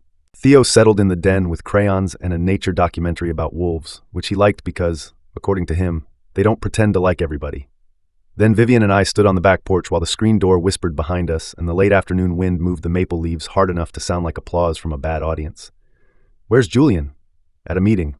"Real or invented?" She closed her eyes briefly. "Small thing, important thing." "That's the problem," she said. "I don't know anymore." There it was. Not enough. But the first real crack spoken aloud. I did not rush it. People who have been manipulated need more silence than you think if you want the truth to survive their first contact with it. Finally, she said, "He told me the buyer's name before the piano even left the house." I turned toward her. "What?" She leaned on the porch rail and stared at the yard. "This morning, before the movers got there. He said if anything went sideways, Belle was local, discreet, and grateful for access to something underpriced but manageable. I didn't think about it then. I just heard buyer. But now, if he already knew Belle would take it, then this wasn't a scramble. It was routed." "Yes, exactly. A routed theft." I kept my voice steady. "What else?" She laughed once, no humor in it. "He knew exactly where Mom's recital binders were, exactly which drawer held donor pledge cards, exactly which years mattered for founding documentation. I told myself that was because he was helping with the memorial event. But Dad, he knew too much too fast. I don't even know all those files that well." That gave me something like pity and fury at once. Julian had not only exploited her, he had made her feel less competent in her own mother's world and then used the resulting insecurity to justify more access. Classic. I wanted to tell her everything then. Adrian Pike. The notebook, the prior victims, the videos, the legal structure, the safe deposit box, every rotten plank of the system. Instead I asked, "Do you want the truth or reassurance?" She looked at me sharply. "That's not fair." "No," I said. "What he did isn't fair. This is just the first useful question." She turned away again, wind lifting loose hair around her face. "Truth," she said finally, though it sounded like someone stepping barefoot onto winter tile. I went upstairs, opened the box from the bank I had not meant to open so soon, and brought down the sealed yellow envelope Eleanor had marked Vivian. It was heavier than it looked. 3 pages and something small inside. I handed it over. Her eyes went to the handwriting instantly. Oh God. There are griefs that do not get smaller. They simply change containers. A daughter reading her dead mother's writing because her husband may be a fraud is one of them. "I'm not ready," she whispered. "Then give it back." She held the envelope tighter. "No." Good. We sat at the porch table, the same place Eleanor used to shell peas in June while telling Theo that proper music practice and proper gardening both begin by accepting repetition as a form of love. Vivian opened the envelope. A photograph fell into her lap first. It was from the year before her wedding. She and Eleanor in the music room laughing over something out of frame. The Steinway opened behind them. Their heads tilted toward each other in the same way, inherited rhythm in their bodies even when standing still. Inside the folded letter, Eleanor had written, "Vivian, if your father gives you this, it means 2 painful things are true. First, I was not able to protect you in person. Second, you are finally ready to read me without turning away. I need you to hold both truths at once. You are responsible for what you sign." You are not responsible for being studied by a man who built a self around your empathy and efficiency. If you are reading this, then Adrian has already moved faster than I hoped. I am sorry for the part I played in your confusion. I kept my suspicions from you too long because I was trying to gather proof, and because every time I tested the edges, I saw him move you closer to him and farther from your own judgment. I did not want to lose you before I had enough to bring you back. That line hit her hard. I saw it happen in the set of her mouth. Eleanor continued. You have one weakness he understands perfectly. You confuse usefulness with virtue. That sounds harsher than I mean it, but you know it is true. Since childhood you have believed that if you organize enough, smooth enough, absorb enough, then people will not suffer as badly around you. That makes you wonderful in honest rooms. It makes you vulnerable in rooms where a manipulator turns management into morality. When he says simplify, ask simplify for whom. When he says protect, ask protect what. When he says legacy, ask who controls the paperwork. When he says burden, ask whose burden becomes whose power. Vivian made a small sound then, not full crying, recognition. I stayed quiet. The letter went on. If he has involved my name publicly, stop him. Not because names are sacred in some abstract way, because names are labor.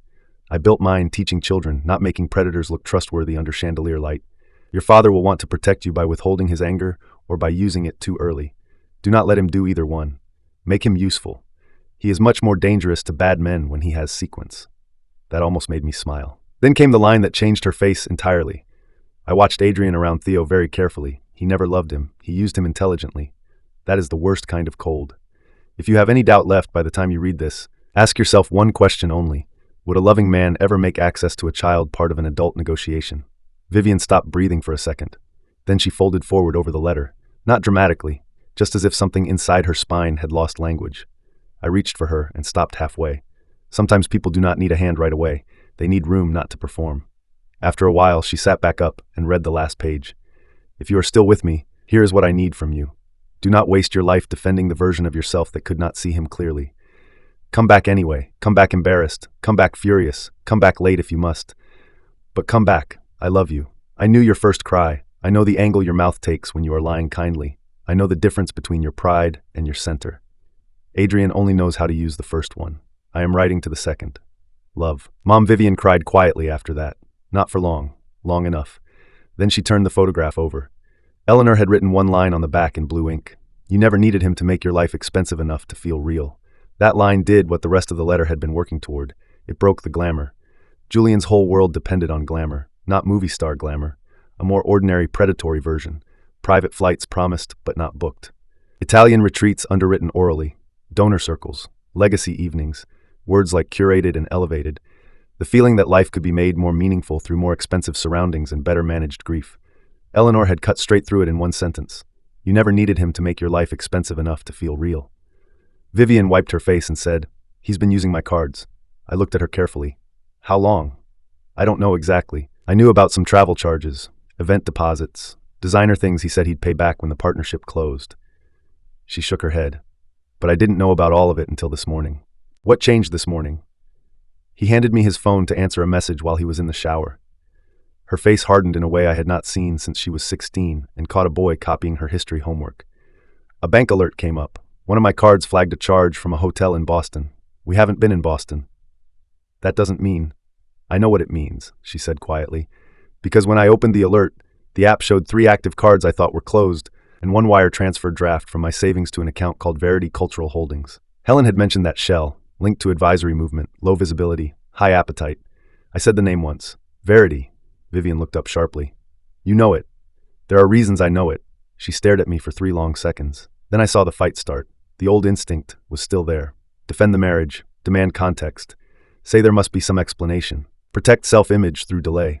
But Eleanor's letter was still open on the table. Her handwriting still visible. Her truth now occupying more space than Julian's performance. So instead of defending him, Vivian asked the question I needed. What haven't you told me? I told her enough. Not everything. Not Adrian's full file. Not the videos. Not yet. But enough. That Sam Bell found Eleanor's hidden compartment. That her letter named Julian as Adrian Pike. That she had hired Helen Dorsey. That other families existed. That the notebook in my office was not concern but staging. That the Whitmore event was more dangerous than it looked. That the scholarship had already been protected from him, which was lucky because he was absolutely reaching for it. Vivian went white when I mentioned the notebook. What notebook? I described it. She looked like someone had reached into her memory and pulled out a thing she had been calling care by another name. He told me to keep notes, she said. Just little things. Said grief makes patterns hard to track, and that if we were serious about helping you manage after Mom, it would be better to have specifics than impressions. She swallowed. At first it felt practical, then it just became normal. Normal. There is the trap. Predators do not only get people to do terrible things, they get terrible things to feel administratively ordinary. What did you think those notes were for? She looked at the yard. I think I stopped asking the second I realized asking would make me look naive. There it was again. Capable women hate admitting manipulation. I asked if Julian knew she had seen the bank alerts. No, I closed the app and handed him the phone. Good, very good. Then I asked if he knew she had Eleanor's letter. No, better. The porch went quiet for a while. Theo laughed at something in the den. A truck shifted gears on the road. A dog barked 2 houses down. Ordinary world, bad timing, same as always. Then Vivian said, "What was Mom's word for it?" I almost asked what she meant. Then I remembered. Revenge. She wanted a stage. Vivian nodded slowly. That sounds like her. Yes, it did. Are you with me? I asked. That is not the same question as do you believe me? Believe can wobble. With can act. She looked at Eleanor's letter, then at the photograph, then at her own hands. Finally she said, I don't know if I'm with you yet, but I know I'm not with him the way I was yesterday. Painful answer. Honest answer. Maybe the best kind in that moment. I could work with not yet. Not yet can turn, never usually cannot. So I said, then start by giving me everything before he knows you're moving. That night, Vivian did something small and decisive. She slept in Theo's room with the door locked and texted Julian that Theo had a cough and needed her.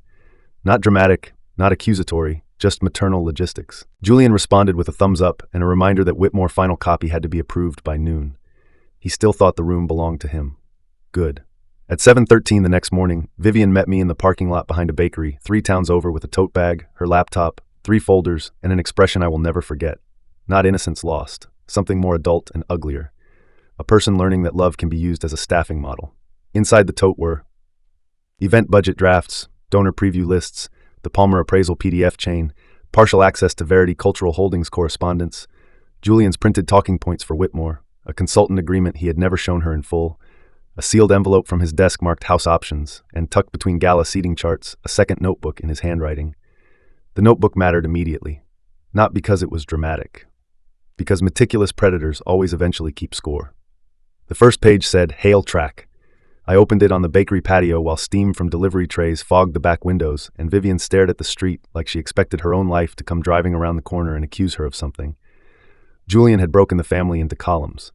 Martin victim profile, proud, orderly, sentimental, resists overt management, vulnerable to legacy language if framed through Eleanor. Risk may become volatile if presented with direct liquidation. Best approach concerned via Vivian, honorary role, board visibility, not operational control. Vivian profile, competent, image-sensitive, responds to overwhelm by overfunctioning. Risk, shame recognition. Best approach, urgency, prestige plus shared burden narrative.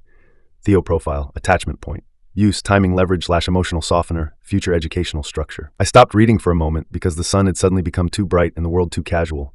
He had written use next to my grandson. Not love, not concern, not child, use. Vivian saw the page and made a sound like someone being struck from inside.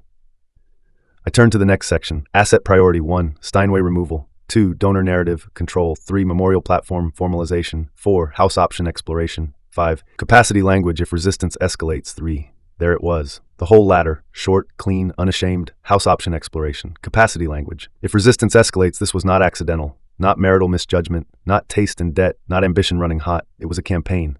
Vivian put both hands over her mouth and said through her fingers, I helped him. I answered the way Eleanor would have wanted. Yes, and now you can help stop him. That is the terrible mercy of being late to the truth. You cannot undo your usefulness to evil. You can only choose what kind of usefulness comes next. By the time we finished sorting the tote bag, I knew 2 things with certainty. First, Whitmore was not merely a donor evening. It was the point where Julian meant to formalize moral cover around Eleanor's name and begin the next paperwork push toward my house. Second, he had not yet realized Vivian had crossed the threshold from compromised to dangerous. That gave us a narrow window, not long, not safe, narrow, just enough to turn Eleanor's stage from metaphor into a trap. Detective Neil Carver did not waste my time with false surprise. He looked like the kind of man who had long ago accepted that crime rarely arrives wearing the costume civilians expect. Gray suit, bad tie, face carved by fluorescent offices and people lying with paperwork. We met that afternoon in a side conference room at the county district attorney's office. Not the front, not the dramatic wing, A plain room with a speakerphone, 2 legal pads, stale coffee, and the kind of table that has heard too many ordinary sentences before lives split open around them. Ruth sat to my left, Helen to my right, Vivian across from me with Julian's notebook, Eleanor's letter copy, and the tote bag material stacked in front of her like pieces of herself returned under poor lighting. Assistant District Attorney Dana Mercer was already there when we arrived. No relation to Julian's chosen surname, thank God. 40-something. Efficient. The sort of woman who could make a priest admit inventory fraud simply by holding eye contact long enough. She started by reading the first page of Julian's notebook without visible expression. Then she placed it down, folded her hands, and said, "Good." He documented motive, strategy, target psychology, and intended escalation. Men like this either over-explain or underthink. Occasionally, they do us the courtesy of both. That was the first small piece of air I had taken all day. Carver moved next.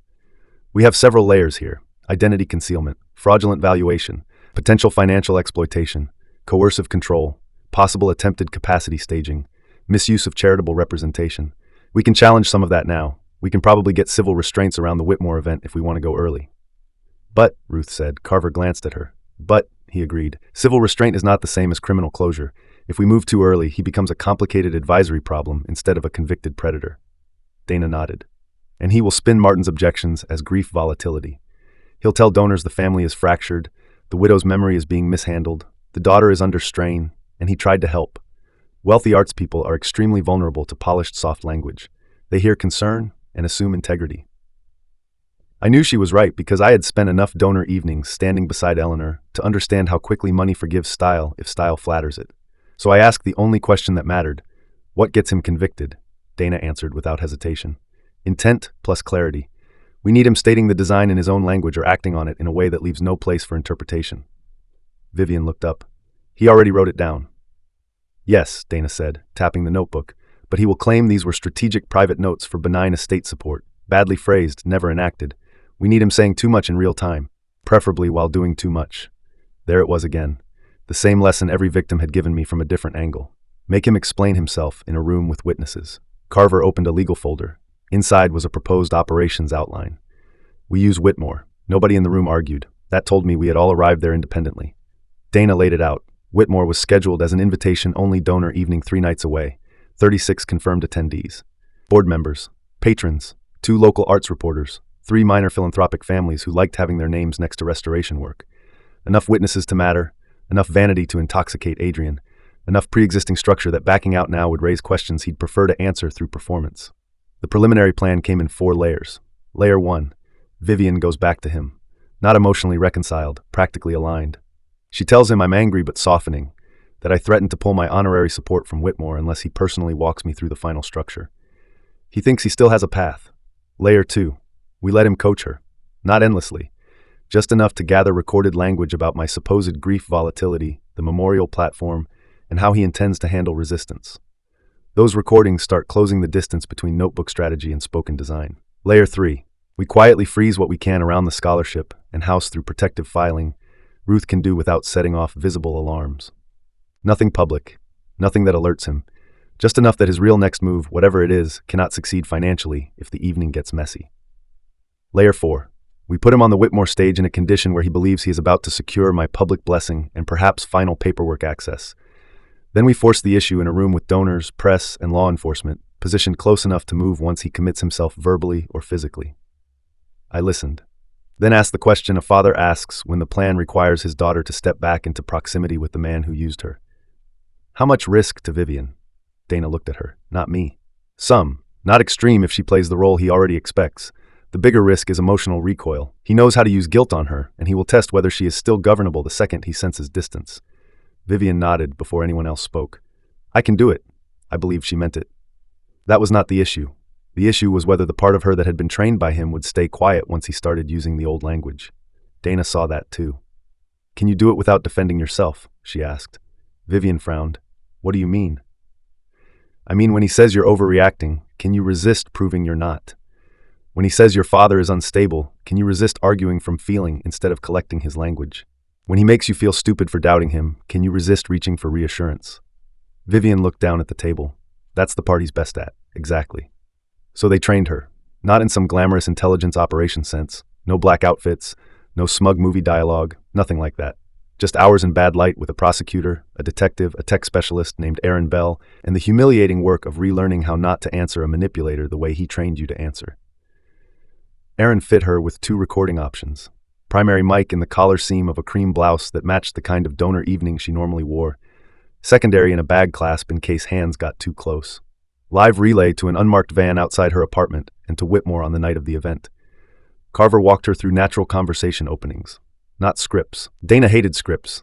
She said exact lines die the second real contempt enters a room. Instead, she taught pressure points. Let him believe you are worried about Dad's reaction. Ask whether Whitmore still needs Dad's blessing if Dad is not entirely steady. Ask whether the memorial board can move even if I refuse to sign immediately. Ask what happens if the house remains in my control longer than expected. Ask whether the honorary founding patron language is enough for donor comfort, or whether he still needs more direct authority. Ask why he rushed the piano if the event was always the true launch point. I listened to those questions and realized something ugly. Predatory systems are often broken by the same quality that created them in the first place.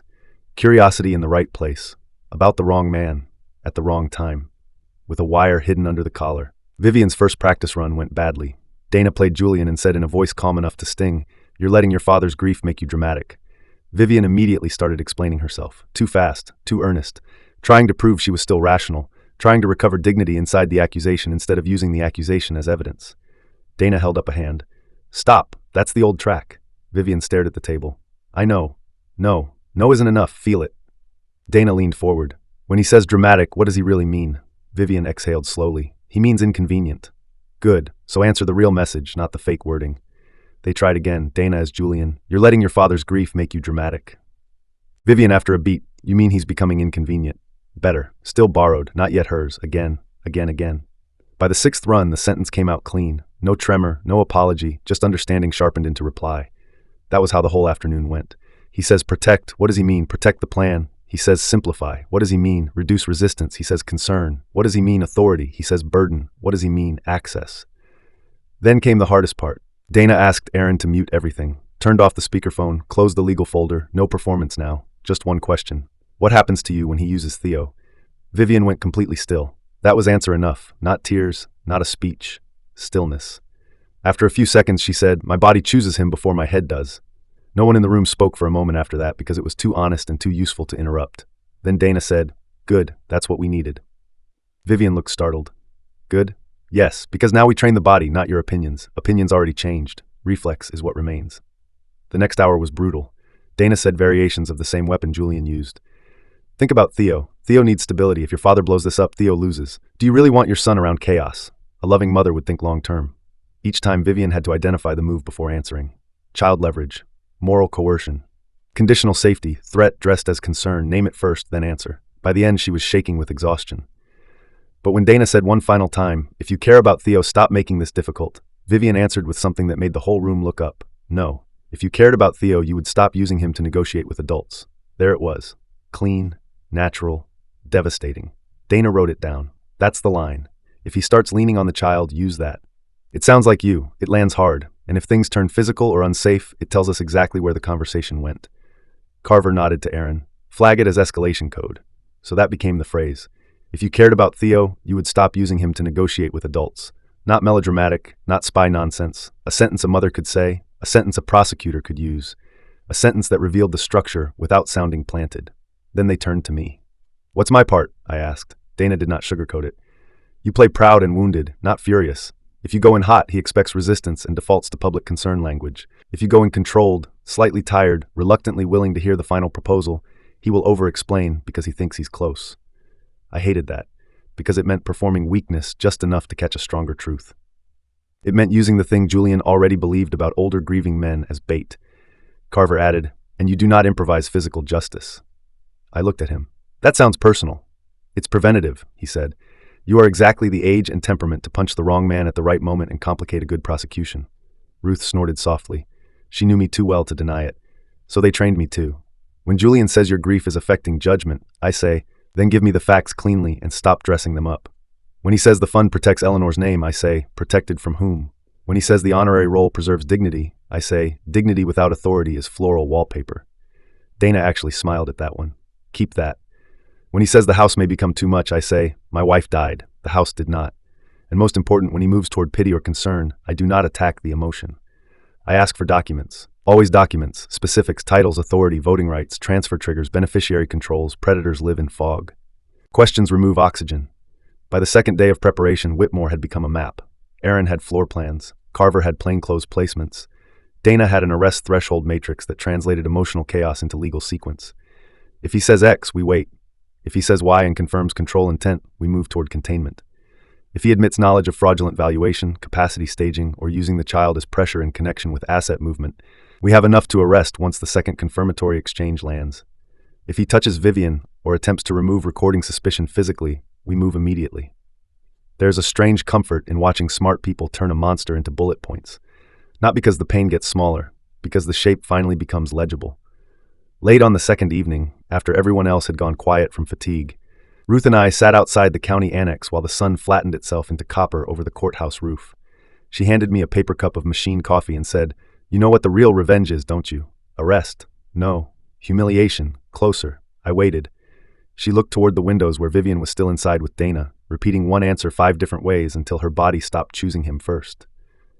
"The real revenge," Ruth said, "is that he built everything around controlling sequence, and Eleanor built a better sequence." I looked at the cup in my hand. That sounds like something she'd say. "Yes," Ruth replied, "which is why I'm stealing it now that she can't charge me." Then she turned serious. "Martin, if this works, the arrest will be the easy part for you. Hard part comes after. Vivian will still be your daughter. Theo will still be the child of what remains. The scholarship will still need rebuilding. The piano will still sound like Eleanor even after everything." She paused. "Do not let revenge talk you into believing aftermath is optional." That was Ruth, always dragging truth in behind the useful sentence. I nodded. Because she was right. Because Eleanor was right. Because Carver and Dana were right. Justice is an event. Aftermath is a life. Still, at that moment, I wanted the event. By the morning of the operation's first phase, Vivian had practiced enough to sound like herself again. Not the old self, a more dangerous one. Erin checked the mic under her collar, ran signal to the van, ran back up through her bag clasp. Dana stood by with a notepad full of conversational pivots. Carver reminded everyone that Adrian Pike was most likely to reveal himself not when challenged directly, but when offered the illusion of regained control after brief uncertainty. So Vivian texted him at 10:12 a.m. "Can we talk tonight before Whitmore? Dad's digging in. I need to know what we're doing if he refuses to play along." He replied in 30 seconds. "Of course, come home. We'll get you steady. We'll get you steady." That sentence was so naked in hindsight, it almost felt generous of him. That night, Vivian drove back to the townhouse she and Julian rented downtown. We followed in layers, not obviously, not enough to set off the street. Just ordinary vehicles in ordinary places around an ordinary block where a false husband was about to explain too much. I sat in an unmarked sedan with Carver and one earbud in. Dana and Aaron were in the van. Ruth sat in a parked crossover 2 houses down because no force in Pennsylvania was stopping her from being present. Sam Bell stayed away from Phase 1 because his face might ring a bell in Adrian's mind if he had ever seen a photograph from Eleanor's restoration files. By 7:04 p.m., Vivian was inside. Audio came through clean, door, keys, bag on counter, Julian's footsteps, glass set down, then his voice. "There you are, warm, controlled, annoyingly tender. Predators are often most disgusting when they sound gentle." Vivian answered exactly as trained, tired, not theatrical, just frayed enough to make him lean in. "I need to know what happens if Dad refuses Whitmore." A pause, then Julian, smooth as cream over rot. "He won't if you stay calm and stop feeding his volatility." Feeding his volatility. Dana wrote it down. I could hear the pen. Vivian said, "He's angrier than I thought." Julian gave a short sigh. "Of course he is.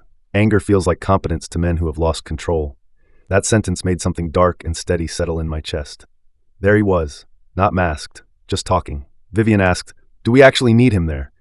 "We need his presence, not his management," Julian said. "There's a difference." Another good line for Dana's notes. "What if he starts objecting publicly?" "He won't if you keep him on the emotional track. Remind him the evening is about Eleanor, not paperwork. If that fails, let me handle him. I know how to bring him down without humiliating him." Carver looked over at me as if to say, "See." He had already planned the script. Vivian let silence stretch a beat, then asked, "And after Whitmore?" Julian poured something. Ice, maybe.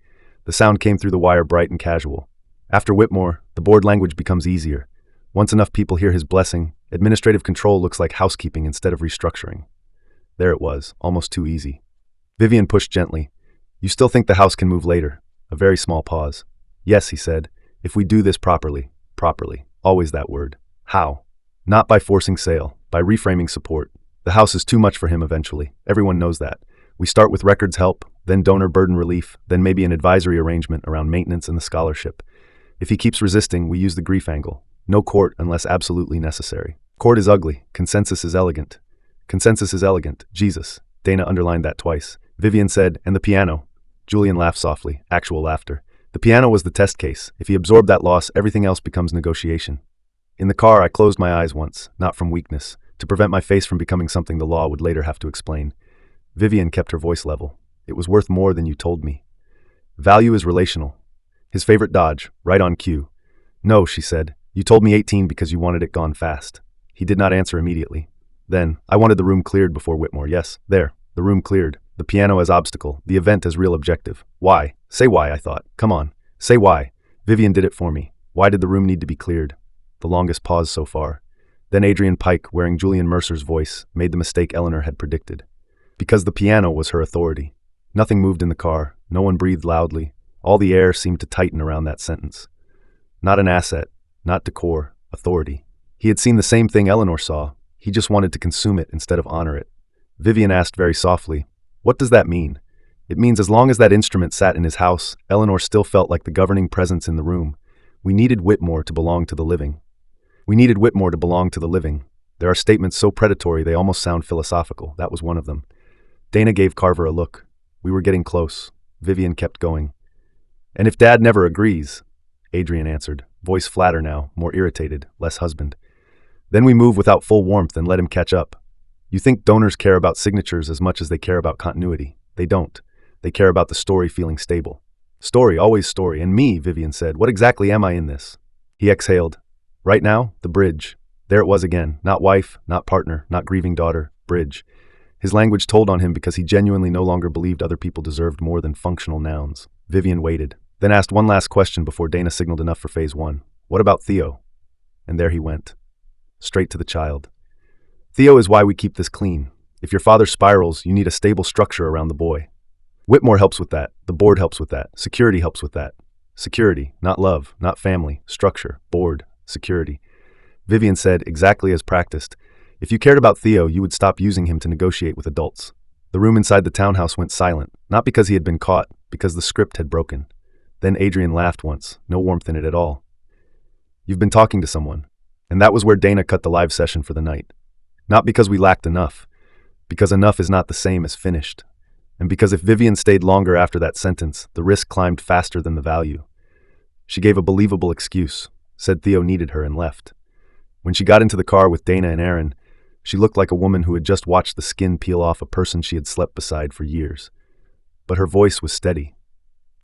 He's going to overplay Whitmore, she said. I felt it. Dana nodded. Good, then so are we. Phase 2 happened the next afternoon under weather so bright it felt insulting. When people remember arrests and public collapses, they picture rain, thunder, dramatic clouds, something in the sky agreeing that history is happening. Real life usually gives you clean sunlight and errands. Vivian spent the day acting normal. That meant answering Julian's noon text with exactly enough softness to soothe suspicion. That meant forwarding him one donor seating update from Whitmore and apologizing for being tense the night before. That meant sending me a neutral message about Theo's lunchbox, so if Adrian ever checked, our thread still looked like ordinary family logistics instead of shared retaliation. There is courage in that kind of acting. Not glamorous courage, the dull, stomach-burning kind. By 4, Carver had the second phase assembled. Not a burglary, not even really a covert break-in, a consensual access operation into a shared marital residence where one occupant was retrieving documentation connected to suspected financial exploitation. Aaron explained the legal boundaries 3 different ways because apparently people who spend their days around digital recording devices know that one panicked spouse can turn a useful room into a suppression motion. The objective was simple. Julian kept a locked document case in his study closet. Vivian knew the keypad sequence because she once memorized it to help with travel reimbursements. We wanted whatever sat inside related to Whitmore, Verity, Palmer, the house options, and any identification material that might connect Julian Mercer to Adrian Pike strongly enough to make denial laughable in court. We did not need original removal if photographing worked. We preferred photographing. Original removal introduces new arguments. Predators love new arguments. They live there. The plan was timed around one of Julian's favorite routines. Thursday meant pre-event donor drinks at the conservatory board president's townhouse. He loved those small rooms, enough wealth to feel chosen, small enough to dominate. He would be gone from 6 to 8:30, Maybe later if somebody important liked him enough to ask a second question. Vivian would go in at 6:15 under the harmless pretense of grabbing Theo's overnight medicine bag and her own gala shoes. Aaron would park 2 streets over with signal relay. Carver and Dana nearby. Ruth with me because at that point she had abandoned even the fiction of being optional. At 5:58, Aaron clipped the secondary camera inside Vivian's tote near the stitching. Tiny lens. Angle wide enough to capture paper spreads if she held them flat. Backup phone camera ready in silent mode, data auto relay. No flash, no vibration. He looked at her and said, "Slow hands, fast mind. If you rush, you blur. If you freeze, you lose sequence." She nodded. Dana added, "And if you see anything unrelated that punches you emotionally, do not stop for it. We are not here to discover your marriage all at once. We are here to get prosecutable truth." That line hurt her. I could tell. It hurt me too, if I'm honest. Because once you start opening the private cabinets of a marriage built on manipulation, you do not only find the crime you came for, you find every smaller insult that lived beside it. Receipts, promises, secondary phones. Rooms inside lies, and some part of you wants to gather all of it at once just so the scale of betrayal feels proportionate to the pain. The law does not care about proportion. It cares about sequence. At 6:14, Vivian parked behind the townhouse and went in through the side entry. Audio live. Heart rate visibly high in the camera wobble of the first hallway turn, then steadier. Good. She moved through the kitchen first, counter clean, Julian's coffee cup in the sink. One of those tiny humiliations of domestic treachery. Men who destroy families still rinse their cups. Then the study. Through the tote lens we saw the desk, leather blotter, silver pen tray, donor packets stacked in disciplined rows, a framed Whitmore invitation mock-up already printed on heavy cream cardstock. At the top, the Eleanor Hale legacy evening. Below, an intimate celebration of permanence, preservation, and future patronage. I wanted to tear the card in half through the screen. Vivian went straight to the closet. Good girl, no wandering. Keypad box on the shelf. Black. Commercial grade, nothing theatrical. She keyed the sequence once. Wrong. For 1 second, the whole room in the van locked. Then she exhaled, corrected 2 digits, and the latch clicked open. Inside, 3 passports. 2 under Julian Mercer, 1 under Adrian Pike. Different issue dates, same face. A slim envelope marked board, a thicker one marked house, a flash drive tagged Verity, a bound packet marked capacity language, a folder marked Whitmore final, and a smaller black notebook. The kind of neatness that belongs to men who believe order redeems appetite. Aaron whispered, "Start left to right, photograph headers first." Vivian obeyed. Board folder, draft bylaws for the Eleanor Hale Legacy Foundation, initial board slate including 3 donors, Vivian, and 1 advisory seat for Mercer Legacy Planning, my role listed as honorary founder without voting rights Executive Management Committee, chaired by interim transition advisor Julian Mercer until family stabilization concludes. Family stabilization, I laughed once under my breath. No humor, only recognition. Everything had to sound like a throw blanket hiding a weapon. House folder. Comparative market analysis on my home notes on accessibility modifications, if required to support aging-in-place narrative. Memo or phase transition from private residence to sale or donor house conversion. 3 scenarios labeled cooperate, fatigue resistance. Under resistance, 1 line read, increase concern language through Vivian. Consider event-based evidence of confusion if public objection becomes disruptive. Event-based evidence of confusion. That line drew Dana's full attention. There it was. He meant to use Whitmore not only for public legitimacy, but as a possible stage to demonstrate my supposed instability if I objected badly enough. Either way, he won. Blessing or breakdown, support or spectacle. That was the architecture. The capacity language packet was worse. Draft phrases, suggested doctor referral paths, model email language to donors after family concern episode, memo or third-party observations, notes about converting grief-related rigidity into executive function concern. They had literally built vocabulary in advance, not law yet. Language. The thing that comes before law when predators are patient. Vivian's hands shook only once. When she turned the page and saw a heading that read, Martin Public Containment Options, she stopped breathing for a moment. Dana said quietly into comms, "Keep moving." She did. Whitmore final held speech drafts, Julian's opening remarks, Vivian's donor thank you notes, a proposed moment where I would be invited to say a few words, if emotionally able. A fallback line if I declined. Martin is honoring Eleanor in the quiet way grief sometimes asks of us. Quiet way grief sometimes asks of us. Even my refusal had already been scripted into his dignity machine. Then the line that made every person in the van lean forward. At close of evening, secure public blessing for foundation governance transition and schedule family signature meeting no later than Monday. Monday, 3 days after Whitmore. The piano sale had never been the end, only the clearing maneuver. The real extraction meeting was coming Monday. Vivian photographed every page, headers, margins, signature blocks. Track changes still showing in 2 drafts where Adrian had forgotten to accept edits. 1 revision comment from him under the house memo, need Martin softer by event. If not, use witness discomfort. Witness discomfort. That phrase sat like acid in me, not because it was fancy, because it was exact. He wanted donors uneasy enough to confirm the narrative he needed. Then came the passports: Julian Mercer, Adrian Pike, one under the name Owen Kessler, different beard in the photo. Same eyes. Dana said, "Get them all. Slow, good." The Verity flash drive would need seizure, but photographing its label next to the passports and board drafts already told a story clean enough to survive explanation. Then Vivian opened the black notebook. Not strategy this time. Personal spending, travel, watch purchases, hotel names, private dinners, gift tracking, women's initials beside dates in Boston, New York, and Charleston. That was the part Dana had warned about. The emotional side room. The smaller, more intimate treacheries beside the central crime. Vivian went still. I could almost feel the pain hit her through the signal. Carver said quietly, "Leave it." She swallowed hard. Photographed only the cover and first page. Enough to prove another life if needed. Not enough to drown the operation in marriage debris. Then, underneath the notebook, she found something neither Aaron nor Dana had expected. A folded cream card sealed with Whitmore's crest. She opened it. Inside was the final program draft. After Julian's welcome, after donor acknowledgments, after the foundation language. There was a line item titled "Presentation of the Eleanor Instrument Stewardship Deed." Under it, in smaller print, the family's restored Steinway to be symbolically placed under foundation stewardship in perpetuity. I grabbed the dashboard hard enough to ache. He meant to bring the piano back. Not to me. To the gala. As public foundation property. To stand it on a stage beneath Eleanor's name and let donors applaud the generosity of a widower whose consent he did not actually have. Sam Bell had been right. The object could not move without the truth attached. And Adrian, in his vanity, intended to wheel the very witness back into public under his own lights. Do not waste him in a hallway. Use a stage. Eleanor had known him down to the grain. Vivian photographed the program and closed the box. Then she froze. Footsteps outside. Not Julian. Too light. Neighbor, maybe. But after 2 seconds of live stillness, every second feels like a whole court appeal. The footsteps passed. No handle turned. She finished restoring the folders exactly as found. Box latched. Closet door closed. Shoes taken from the bedroom to justify the trip. Theo's medicine bag retrieved from the bathroom cabinet. Then, because fate apparently enjoys tightening screws, her phone lit up with a text from Julian while she was still inside. "Need you at Whitmore instead. Donors running early. Can you come straight there?" Aaron mouthed a curse. Dana leaned toward the comms. "Reply from the car. Leave now." Vivian did. Walked out the back. No hurry. No visible panic. A woman picking up shoes and medicine from her own townhouse. Nothing more. Once in the car, she texted, "On my way. Needed Theo's things. See you soon." Julian sent back a heart. That small icon on the screen made me want to vomit. Back in the van, Aaron dumped the images onto the monitor.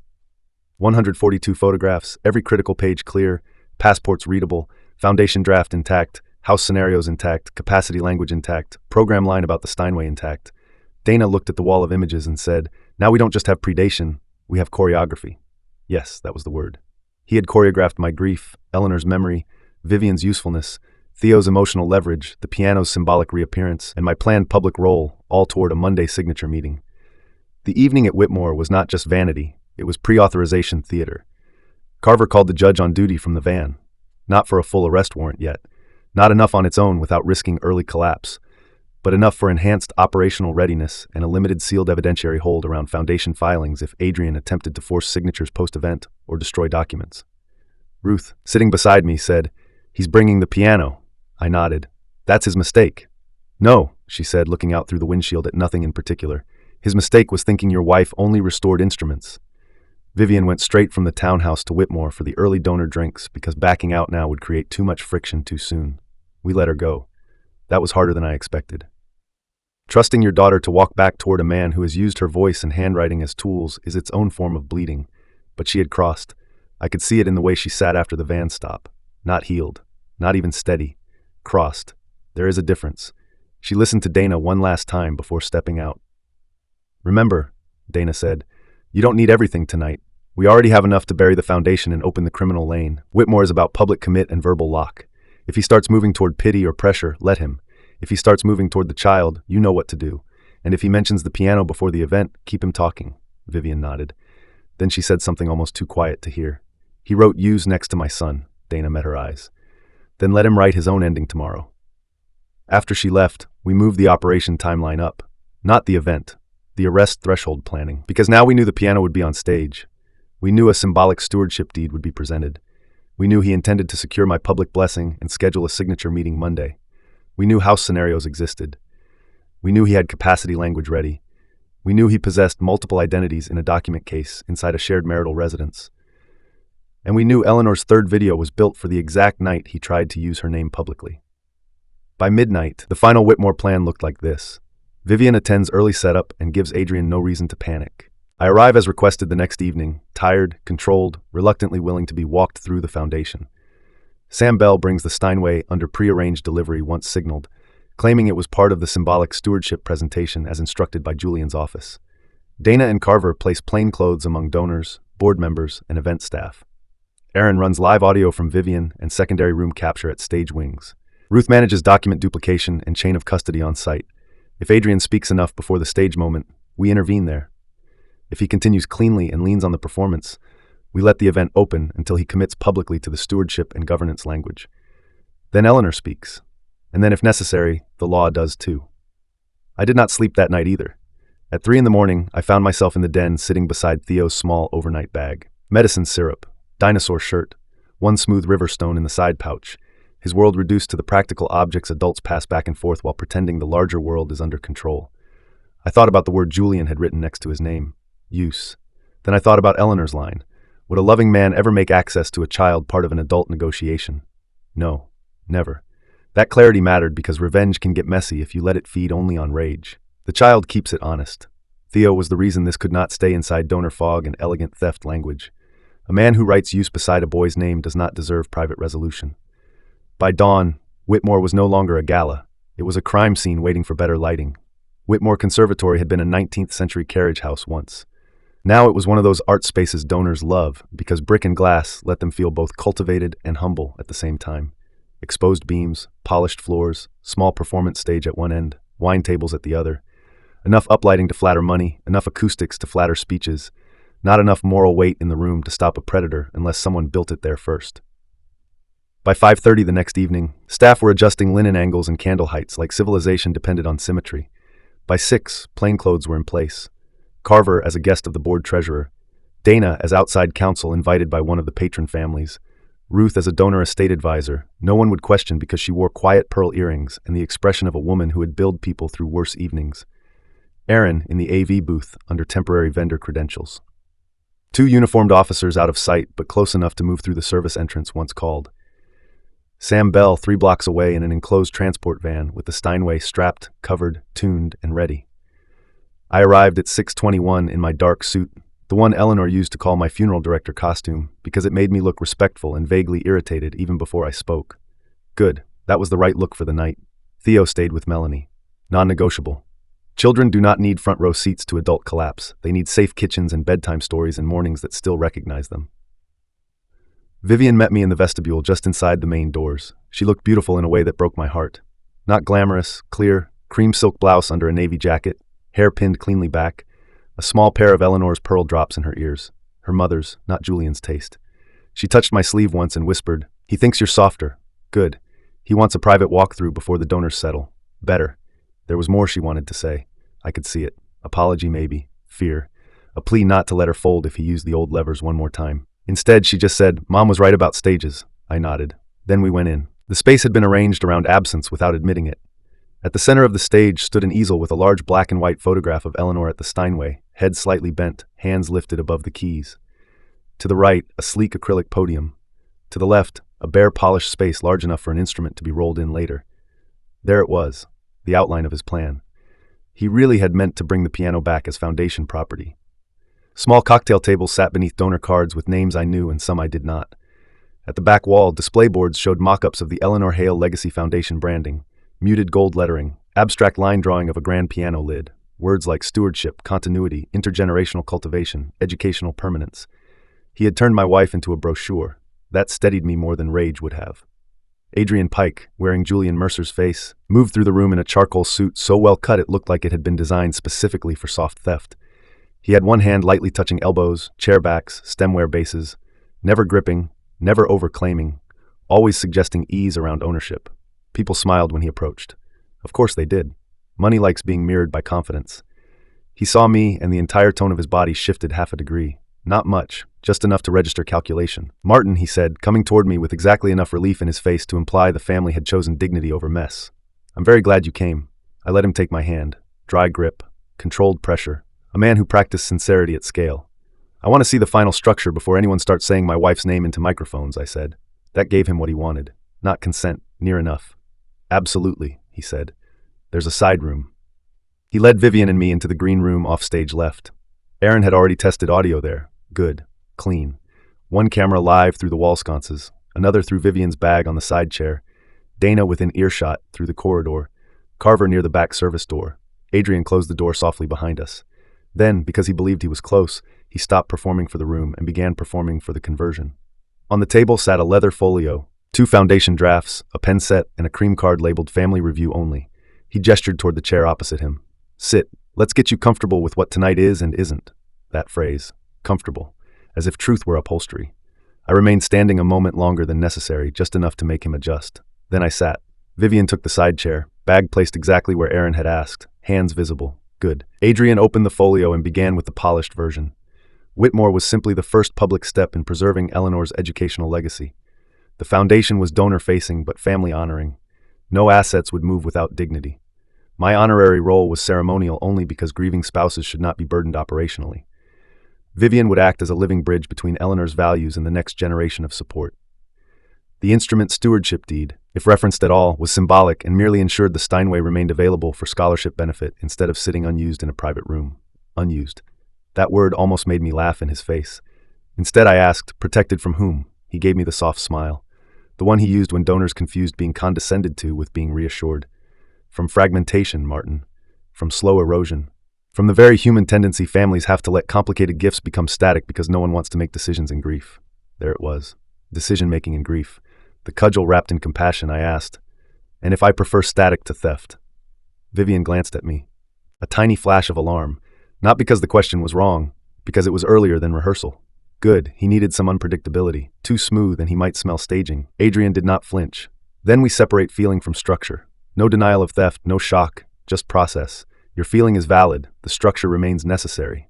Dana would love that line. I could almost hear her writing through the wall. I leaned back. You sold the piano at less than 10% of value. We moved the piano under a responsive valuation model in a compressed timeline. There it was, the thing itself in his own language. Not a misunderstanding, a move. Who needed the compressed timeline? He did not answer directly. He turned slightly toward Vivian instead. We all did, after your father became more volatile than expected. There, my grief again, my volatility, the notebook coming alive in his mouth. I kept my voice low. Say volatile again and I start reading real numbers out loud in your donor room. The smile thinned, not gone, thinned. Martin, no one is trying to fight with you. No, you're trying to narrate me. That landed. He did not like the verb. For half a second, the real man looked through, then he shifted to the child. Always the child. Think about Theo, he said, eyes flicking once toward Vivian. He needs a stable adults-only process around this, not open family rupture in public. Vivian answered before I could.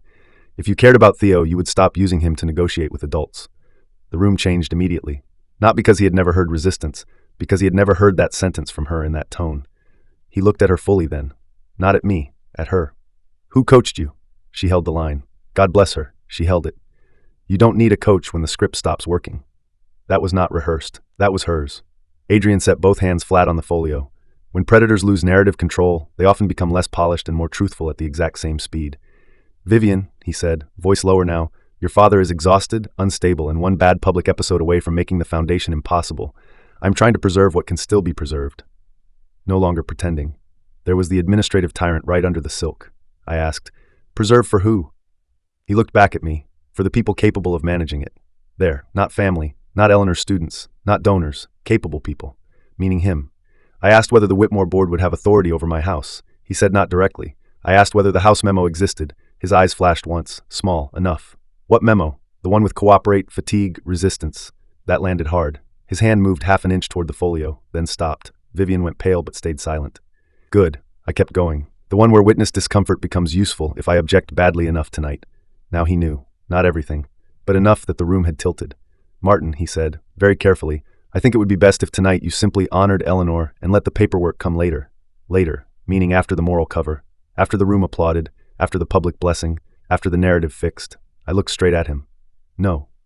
That was the first clean no of the evening. Not loud, not theatrical, just no. He exhaled through his nose, tiny crack. I saw it. Then he did exactly what Thomas Barlow predicted. Contempt came out, fast. All right, he said, then let's stop insulting each other with softness. Good, very good, because once contempt enters, explanation follows. He stood. For 2 years, Martin, your wife's illness turned every room in your house into a shrine to decline. Nothing moved. Nothing could be discussed without becoming sacred. You call that love, I call it paralysis. He looked toward the stage wall. Whitmore is not about stealing Eleanor, it's about preventing her from becoming another private relic. I rose too. By turning her into your bored language. By making her useful, he snapped. There. Useful. The same God he served everywhere. For students, he added too late. For donors. For continuity. No, not continuity. Control. I asked, why did the room need to be cleared before the event? He laughed once, sharp, unkind. Because the Steinway was the last thing in that house that still made your authority feel inherited from her. We needed the evening to belong to living governance, not grief furniture. Grief furniture. Jesus Christ. I could feel Dana moving in the hallway, but Carver had told us not to force the threshold too early if he was still talking. So Vivian did what she had practiced. What happens Monday? Adrian turned toward her, irritated that she was still functional. Monday was supposed to be simple. Family signatures, governance transition, house options if your father remained resistant. Nothing dramatic. He stopped. Too late. House options spoken, governance transition spoken, signatures spoken. I asked, and if I refused Monday? He looked right at me and said, then we would have had to protect the larger mission from your deterioration. There it was. No euphemism left. No soft cover. Protect mission from widower. I said, by calling me confused, by documenting the obvious. I almost smiled. Then the door opened. Not with a crash, not yet. Dana stepped in first, folder in hand, Carver behind her. 2 plainclothes officers filling the frame. Adrian's head snapped toward them. Finally, a real expression. Not fear first, offense. Dana said, that's enough for me. He looked from her to the officers to Vivian. Then everything in his face reorganized at once. Fast mind, predator mind. You're recording this, he said. Vivian stood. You recorded us long before tonight. He ignored her, focused on Dana. This is a family conversation distorted by grief and marital stress. Dana held up the notebook copy. Good thing you documented intent, targets, child leverage, asset priorities, house options, and public containment strategies in your own hand. His eyes flicked once to the folder. Again, that tiny calculation. Destroy possibility, exit possibility, charm possibility, all dead at once, or nearly so. Then he did the thing men like him always do when the room leaves them. He reached for performance. Martin, he said, turning back toward me, if you turn this into a spectacle, you destroy Eleanor's evening and humiliate your daughter for no reason. There it was, spectacle, humiliate, no reason. I said, the reason is standing right in front of me wearing the wrong name. He moved then, not at me, at the folio, at the papers, at some instinct to reclaim sequence through his hands. Carver stepped in immediately. Don't. Adrian stopped. One of the officers moved closer. Dana never looked away, and then through my earpiece, Aaron's voice came quietly. Sam's at the loading entrance, piano ready. I looked toward the stage beyond the half-open green room door, donor voices beginning to settle, glasses clinking, the room almost assembled, the program about to begin. Do not waste him in a hallway. Use a stage. I met Dana's eyes. Not yet, she understood immediately. A prosecutor who knows performance spaces and witness value does not need a paragraph when the dead have already written the strategy. She said to Carver, hold him in room, quietly. Carver nodded once. The officers positioned, door shut, no cuffs yet, not visible, just pressure. Adrian realized something then, something worse than immediate arrest. The event was still moving, without his control. Martin, he said, and for the first time all night his voice actually carried strain. Whatever you think this is, do not drag Eleanor into a public vendetta. I looked at him for a long time before answering. She dragged you there herself. Then I walked out of the green room and toward the stage where 36 donors, 2 reporters, and every person Adrian had hoped to use as moral wallpaper were waiting to be told what Eleanor's name would now mean. Sam Bell's van was already back to the service lift. The Steinway sat under a black cover, strapped, silent, more dignified than any person in the building. He looked at me once and said, tell me it's time. It's time, I said. So the Steinway went in, not as foundation property, not as symbolic stewardship, as evidence with wheels. The room began to turn as the covered instrument rolled through the side entrance under gallery lights. Whispers, heads turning, programs lowering, the soft, wealthy confusion of people realizing the evening script had changed without their permission. Good. Let them feel for one useful minute what families feel when men like Adrian Pike rearrange rooms in the language of care. Vivian walked beside the instrument. Head up now, not host, not liaison. Daughter. Dana moved through the back aisle. Carver stationed by the side curtain. Ruth at the donor table nearest the stage with a folder so thick it looked like judgment and cardstock. I climbed the steps to the podium and set my hands on either side of it. The microphone hummed once. For a second, the whole room waited in polite confusion. Then I said, good evening. My name is Martin Hale. I'm Eleanor Hale's husband. and this event is not going to happen the way it was sold to you. Silence. There are rooms that go quiet because people are respectful. Then there are rooms that go quiet because money senses irregularity. Whitmore was the second kind, I went on. That piano being uncovered beside me is my wife's 1911 Steinway. It was removed from my house yesterday through a fraudulent undervaluation and a deceptive sale arranged by a man many of you know as Julian Mercer. I let the name hang. His real name is Adrian Pike. The air changed. Not all at once, in ripples, some faces blank, some startled, one patron family whispering immediately, a reporter already reaching for a recorder. I did not rush. Predators move fast. Truth does not need to. Many of you received invitations to what was described as the Eleanor Hale Legacy Evening.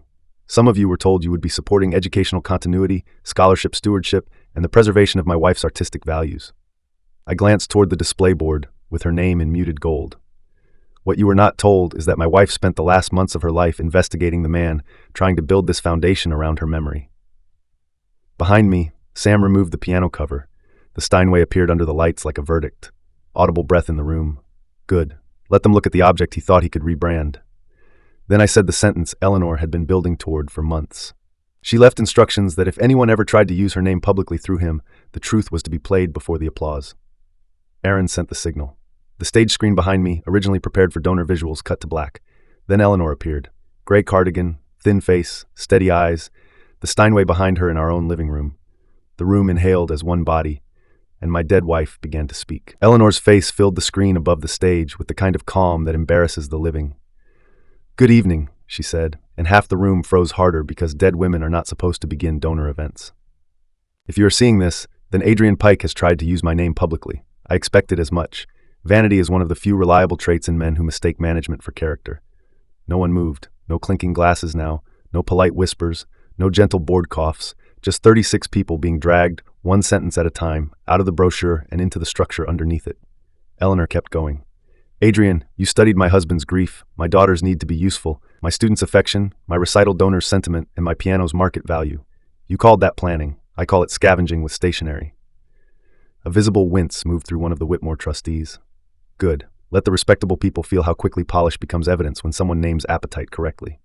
On screen, Eleanor lifted a page. "You do not value memory. You value access. You do not value preservation. You value transfer. You do not value legacy. You value control over who gets to define it after the dead are too quiet to object." I had heard the video in the bank. That did not make it easier in Whitmore. If anything, it made it worse. Because now her words were not instructions to me. They were blades in public. People started turning in their seats, toward the side room, toward each other, toward Vivian, toward the stage, toward their own assumptions. The second reporter had his phone up openly now. Eleanor spoke for 4 more minutes. Not ranting, not theatrical, too precise for either. She named the pattern, the valuations, the memorial language, the way a predator turns the dead into an administrative weather system around which the living are rearranged for profit. Then, at the end, she looked directly at the camera and said, "If my daughter is in the room, I want her to hear this clearly. You are not the bridge. You are not the liaison. You are not the explanation. Come back." Vivian made a sound behind me and covered her mouth with both hands. Not to hide, to hold something together. Then Eleanor said her final line. "The wrong man always thinks the stage belongs to him because he rented the lighting. He forgets that truth only needs one microphone." The screen cut to black. For 1 second, absolutely nothing happened. That may have been the purest second of the whole evening. Then the room split open. Questions, whispers, a chair scraping hard. One donor saying, "My God." A Whitmore board member hissing, "Who approved this?" The treasurer backing physically away from the display easel, as though proximity itself might become reputationally contagious. I stepped back to the podium. Adrian Pike is in the green room with detectives and prosecutors. He arrived tonight expecting my public blessing for a foundation draft that would have stripped authority from my family, used my wife's piano as symbolic collateral, and created a path toward house transfer and capacity management under the language of legacy stewardship. The words sounded almost impossible, even as I said them. That is one reason crimes like his survive. They require the victim to say absurd things plainly and trust that plainness will survive the absurdity. I held up copies of the Whitmore program draft. This is the schedule he prepared for tonight. You'll see a line titled Presentation of the Eleanor Instrument Stewardship Deed. That deed was never authorized by me. The piano was sold yesterday under fraudulent undervaluation and was to be reintroduced here as foundation property before I had given informed consent to any structure around Eleanor's name. Ruth stood then, exactly as planned, and began placing copies of the program and Julian's notebook pages into the hands of the nearest donors and board members. No grand flourish, no speech, just paper. In rooms like Whitmore, paper has the moral authority men like Adrian spent years borrowing. Dana came on stage beside me, badge visible now, voice level. My name is Dana Mercer, Assistant District Attorney. The county is actively investigating identity concealment, fraudulent valuation, financial exploitation, and attempted coercive transfer structures linked to the individual operating under the name Julian Mercer. We ask everyone in this room to remain available for brief statement collection before leaving. That ended any remaining pretense that the evening could be massaged back into misunderstood family conflict. The room understood law. Law has a smell when it enters a donor event. It smells like no refund on the tickets and permanent searchable consequences. From stage left, the green room door opened.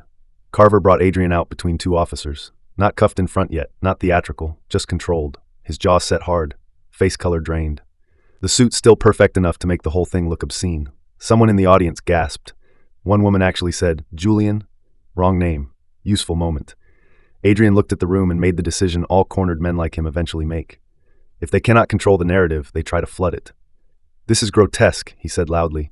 "A grieving widower, a manipulated daughter, and a dead woman's posthumous paranoia are not a criminal case." Carver tightened his grip on Adrian's arm. Dana stayed still. She knew as well as I did that the more he spoke now, the better. I said nothing. That enraged him more than any shouting would have. So he kept going. "Martin has been unstable for months. Ask his daughter. Ask anyone who's watched him drown in paper and memory, and call it order. This foundation was an act of rescue. Whitmore knows that." He turned toward the board treasurer like the man might save him through institutional cowardice. "You know how many times he's refused practical help. You know what Eleanor's records looked like. You know Vivian was collapsing under the burden." There. Burden again. Always burden when he means access. Vivian stepped onto the stage then, not planned in the exact second. Planned in essence.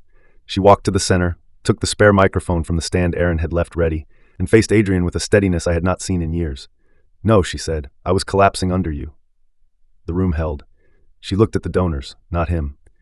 "He told me my father's grief was making him unfit. He told me my son needed stable adults-only structures. He told me my mother's piano was just sitting there. He had me taking notes on Dad's forgetfulness. He called me the bridge. In his private notebook, he wrote use next to my child's name." That landed harder than everything else. Of course it did. You can explain away valuation to wealthy people. You cannot explain away use next to a child. Adrian snapped then. "You were useful," he said before he could stop himself. "That's why any of this worked." There it was. One more clean sentence. Pure contempt. No donor wording left. The room recoiled physically. Good. Vivian did not. She kept her eyes on him and asked the question Eleanor would have been proud of. "Did you ever love anything in this family that wasn't transferable?" He laughed once. Ugly sound. Tired now. His control bleeding through the floorboards. "Love is what people say when they want paperwork to move for free." That was the line. I knew it. Dana knew it. Every officer in the room knew it.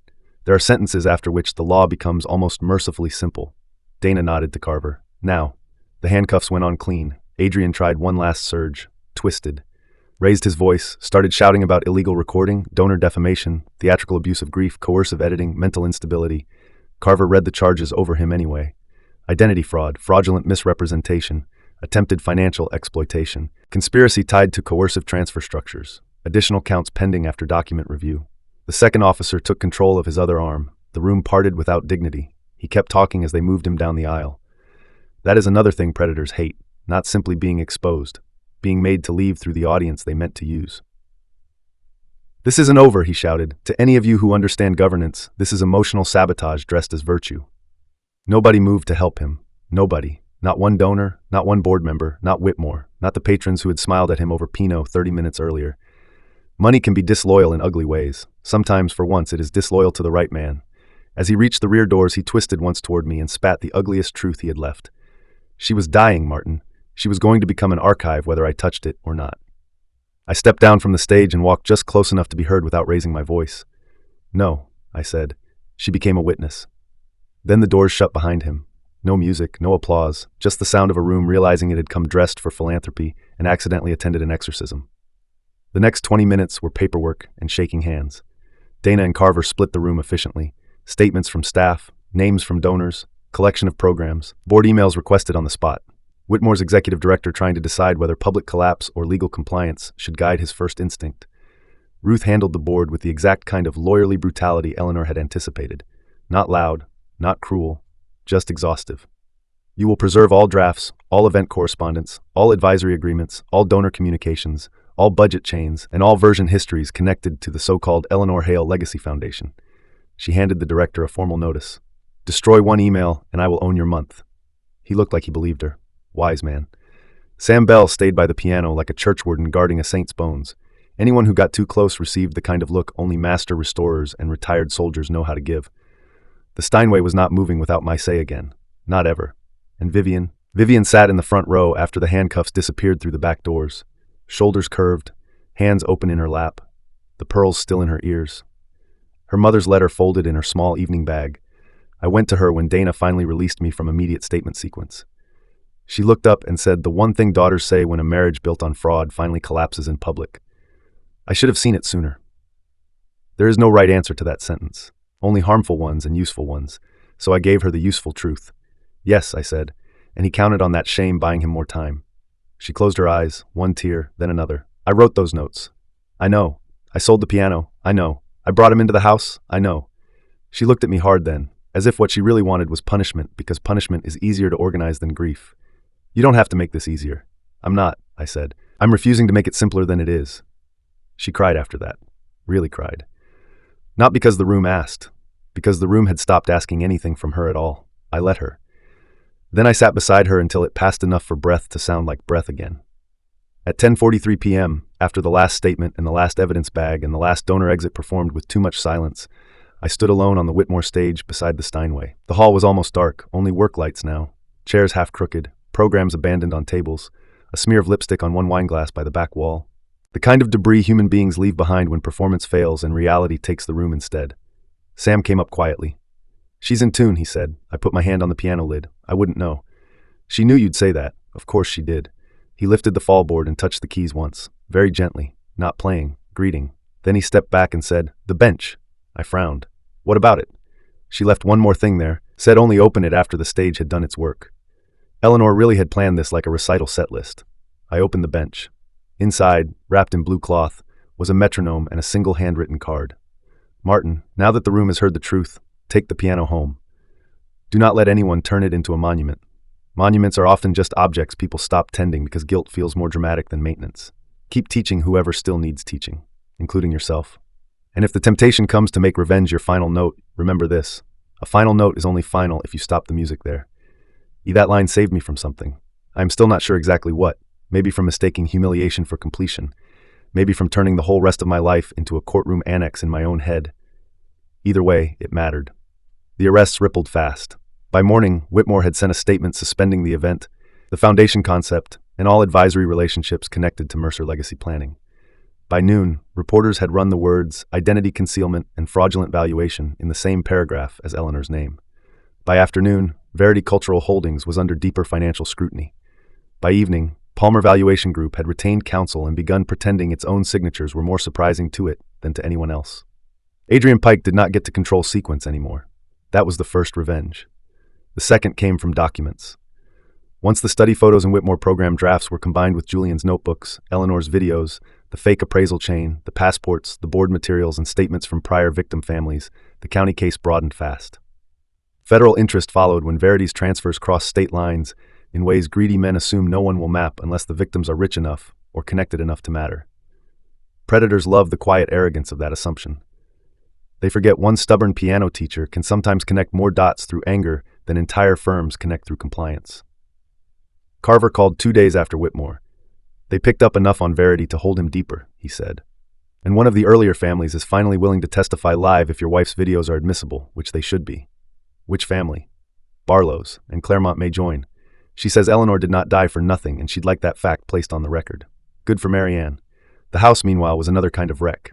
Not legally, emotionally. Julian's things came out in boxes, suits, shoes, Italian linen shirts, foundation mock-ups, travel brochures, monogrammed luggage, the absurd props of a life built to look expensive enough that people stopped checking the wiring. Vivian did not ask me to help. She asked Sam Bell's nephew and 2 men from the Township Moving Company because, as she said flatly, "I don't want my father carrying this man's shirts down our hall." Fair. I watched from the porch while the boxes went out. Not because I needed symbolism. Because I needed confirmation that objects sometimes do leave in the right direction. Theo asked only one question when he noticed the missing luggage. Is Julian on a long timeout? Children sometimes understand moral architecture better than adults. Yes, I told him. A long one. Because he lied. Yes. Theo thought about that. Then asked, do liars always wear shiny shoes? I looked at Vivian. She looked at me. For the first time in weeks, maybe months, a real laugh escaped both of us at once. No, I said, but it sure doesn't help them. That laugh was tiny. It still mattered, because houses after fraud need ordinary sound fast or they become museums to damage. The piano came home the following Saturday. Sam oversaw every inch. Real movers this time. Boards, padding, measured turns, patience, respect. When the Steinway settled back into its place by the windows, the living room exhaled. There is no better word for it. Not healed. Not fixed. Exhaled. Theo stood 3 feet away and whispered, "It looks like Grandma's voice got parked." Yes, that too sounded like the truth. Sam tuned quietly for an hour while afternoon light moved across the lid. When he finished, he looked at me and said, she always planned to teach you at least one full piece when everything slowed down. I put a hand on the bench. Everything never slows down. No, he said, but sometimes it changes tempo. That annoyed me because it sounded wise, and wise things are often irritating when you are still tired enough to break plates for emotional recreation. Still, he was right. Vivian stood in the doorway watching the piano, watching the room, watching what had returned and what had not. Then she said, very quietly, "I don't know how to live in the same house with this and not hear all the ways I failed her." I answered without thinking. "By hearing all the ways she planned for you anyway." She cried again, less this time. Different grief. Not raw discovery now, aftermath grief. The kind where you finally understand that someone loved you enough to prepare for the version of you that would arrive late to the truth. Weeks passed. Lawyers, statements, financial tracing, forensic review on the flash drive, subpoenas to Whitmore, questions about Palmer. More families stepping forward now that Adrian Pike's names were public and the room was finally full of better witnesses. The board draft fell apart completely. The donor event became a cautionary article in 3 arts publications and 1 business ethics column, written by a woman who called Adrian a man who translated bereavement into governance until a dead pianist out-argued him from a screen. Eleanor would have liked that line. Vivian filed for annulment first and divorce second, once the identity concealment count made the marriage itself legally complicated enough to challenge. She moved slowly because shame is heavy and paperwork after trauma feels like lifting soaked rugs 1 corner at a time. I helped where I could. Not too much. Enough. Theo stayed with us often, sometimes more than half the week, while custody and family court sequencing began.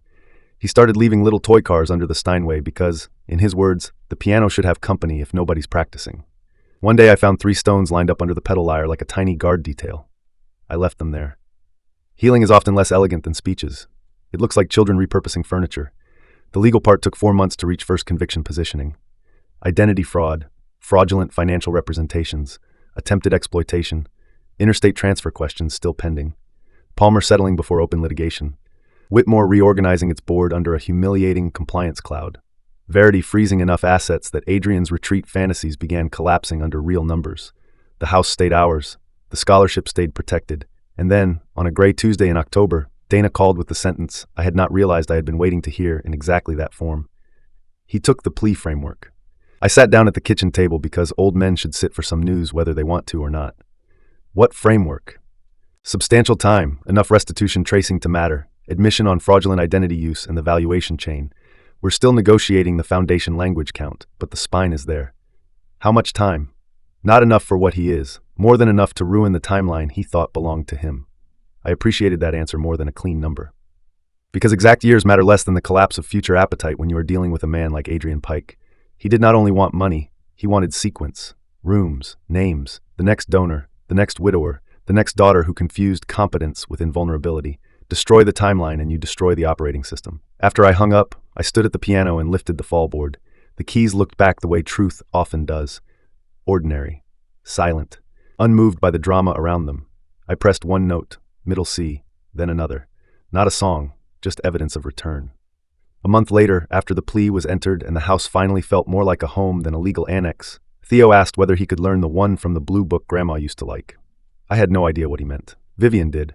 She went to the shelf, took down Eleanor's old teaching anthology, and opened to a simple arrangement of Claire de Lune she used for advanced children when she wanted them to learn patience before showmanship. Theo sat on the bench, legs too short, concentration too fierce. Vivian beside him, guiding the hand shape the way Eleanor once guided hers.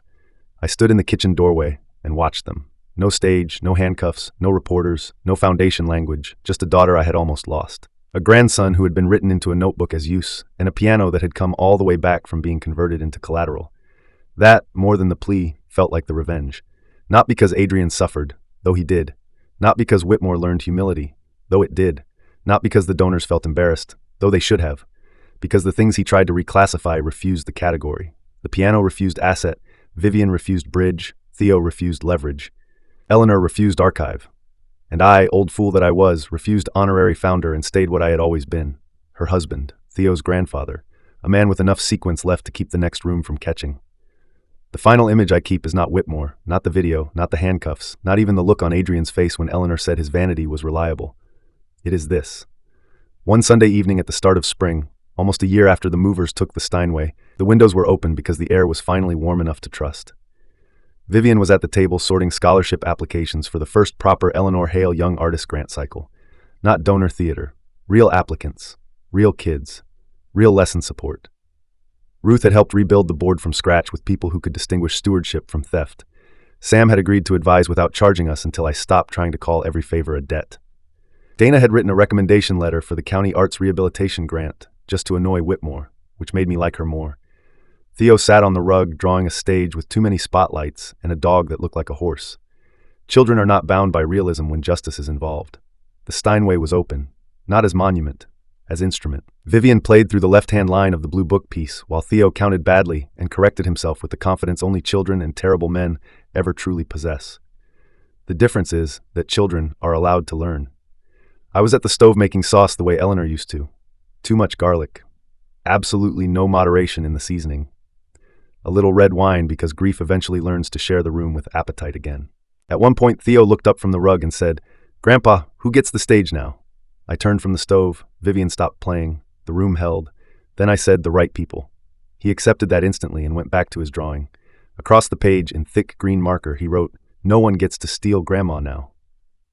I had to turn back to the sauce for a minute after that because some victories are too clean to survive direct eye contact. This story began with a piano moving out. It ended with the sound coming back in. That is the version I keep. Not because the law did not matter. It did. The charges mattered. The plea mattered. The frozen accounts mattered. The public humiliation mattered. The destroyed foundation mattered. The names on record mattered. But those things are scaffolding. The real ending was smaller and harder won. A dead woman refused to let a predator conduct her afterlife. A daughter came back through shame instead of making a home in it. A child stopped being leverage and went back to being loved. And a man who thought grief had softened a family into administrative prey discovered too late that grief can also sharpen sequence in the hands of the person left behind. If you want the short version of the revenge, here it is. He tried to turn my wife's name into a platform. She turned his stage into evidence. And that, to me, still sounds exactly right.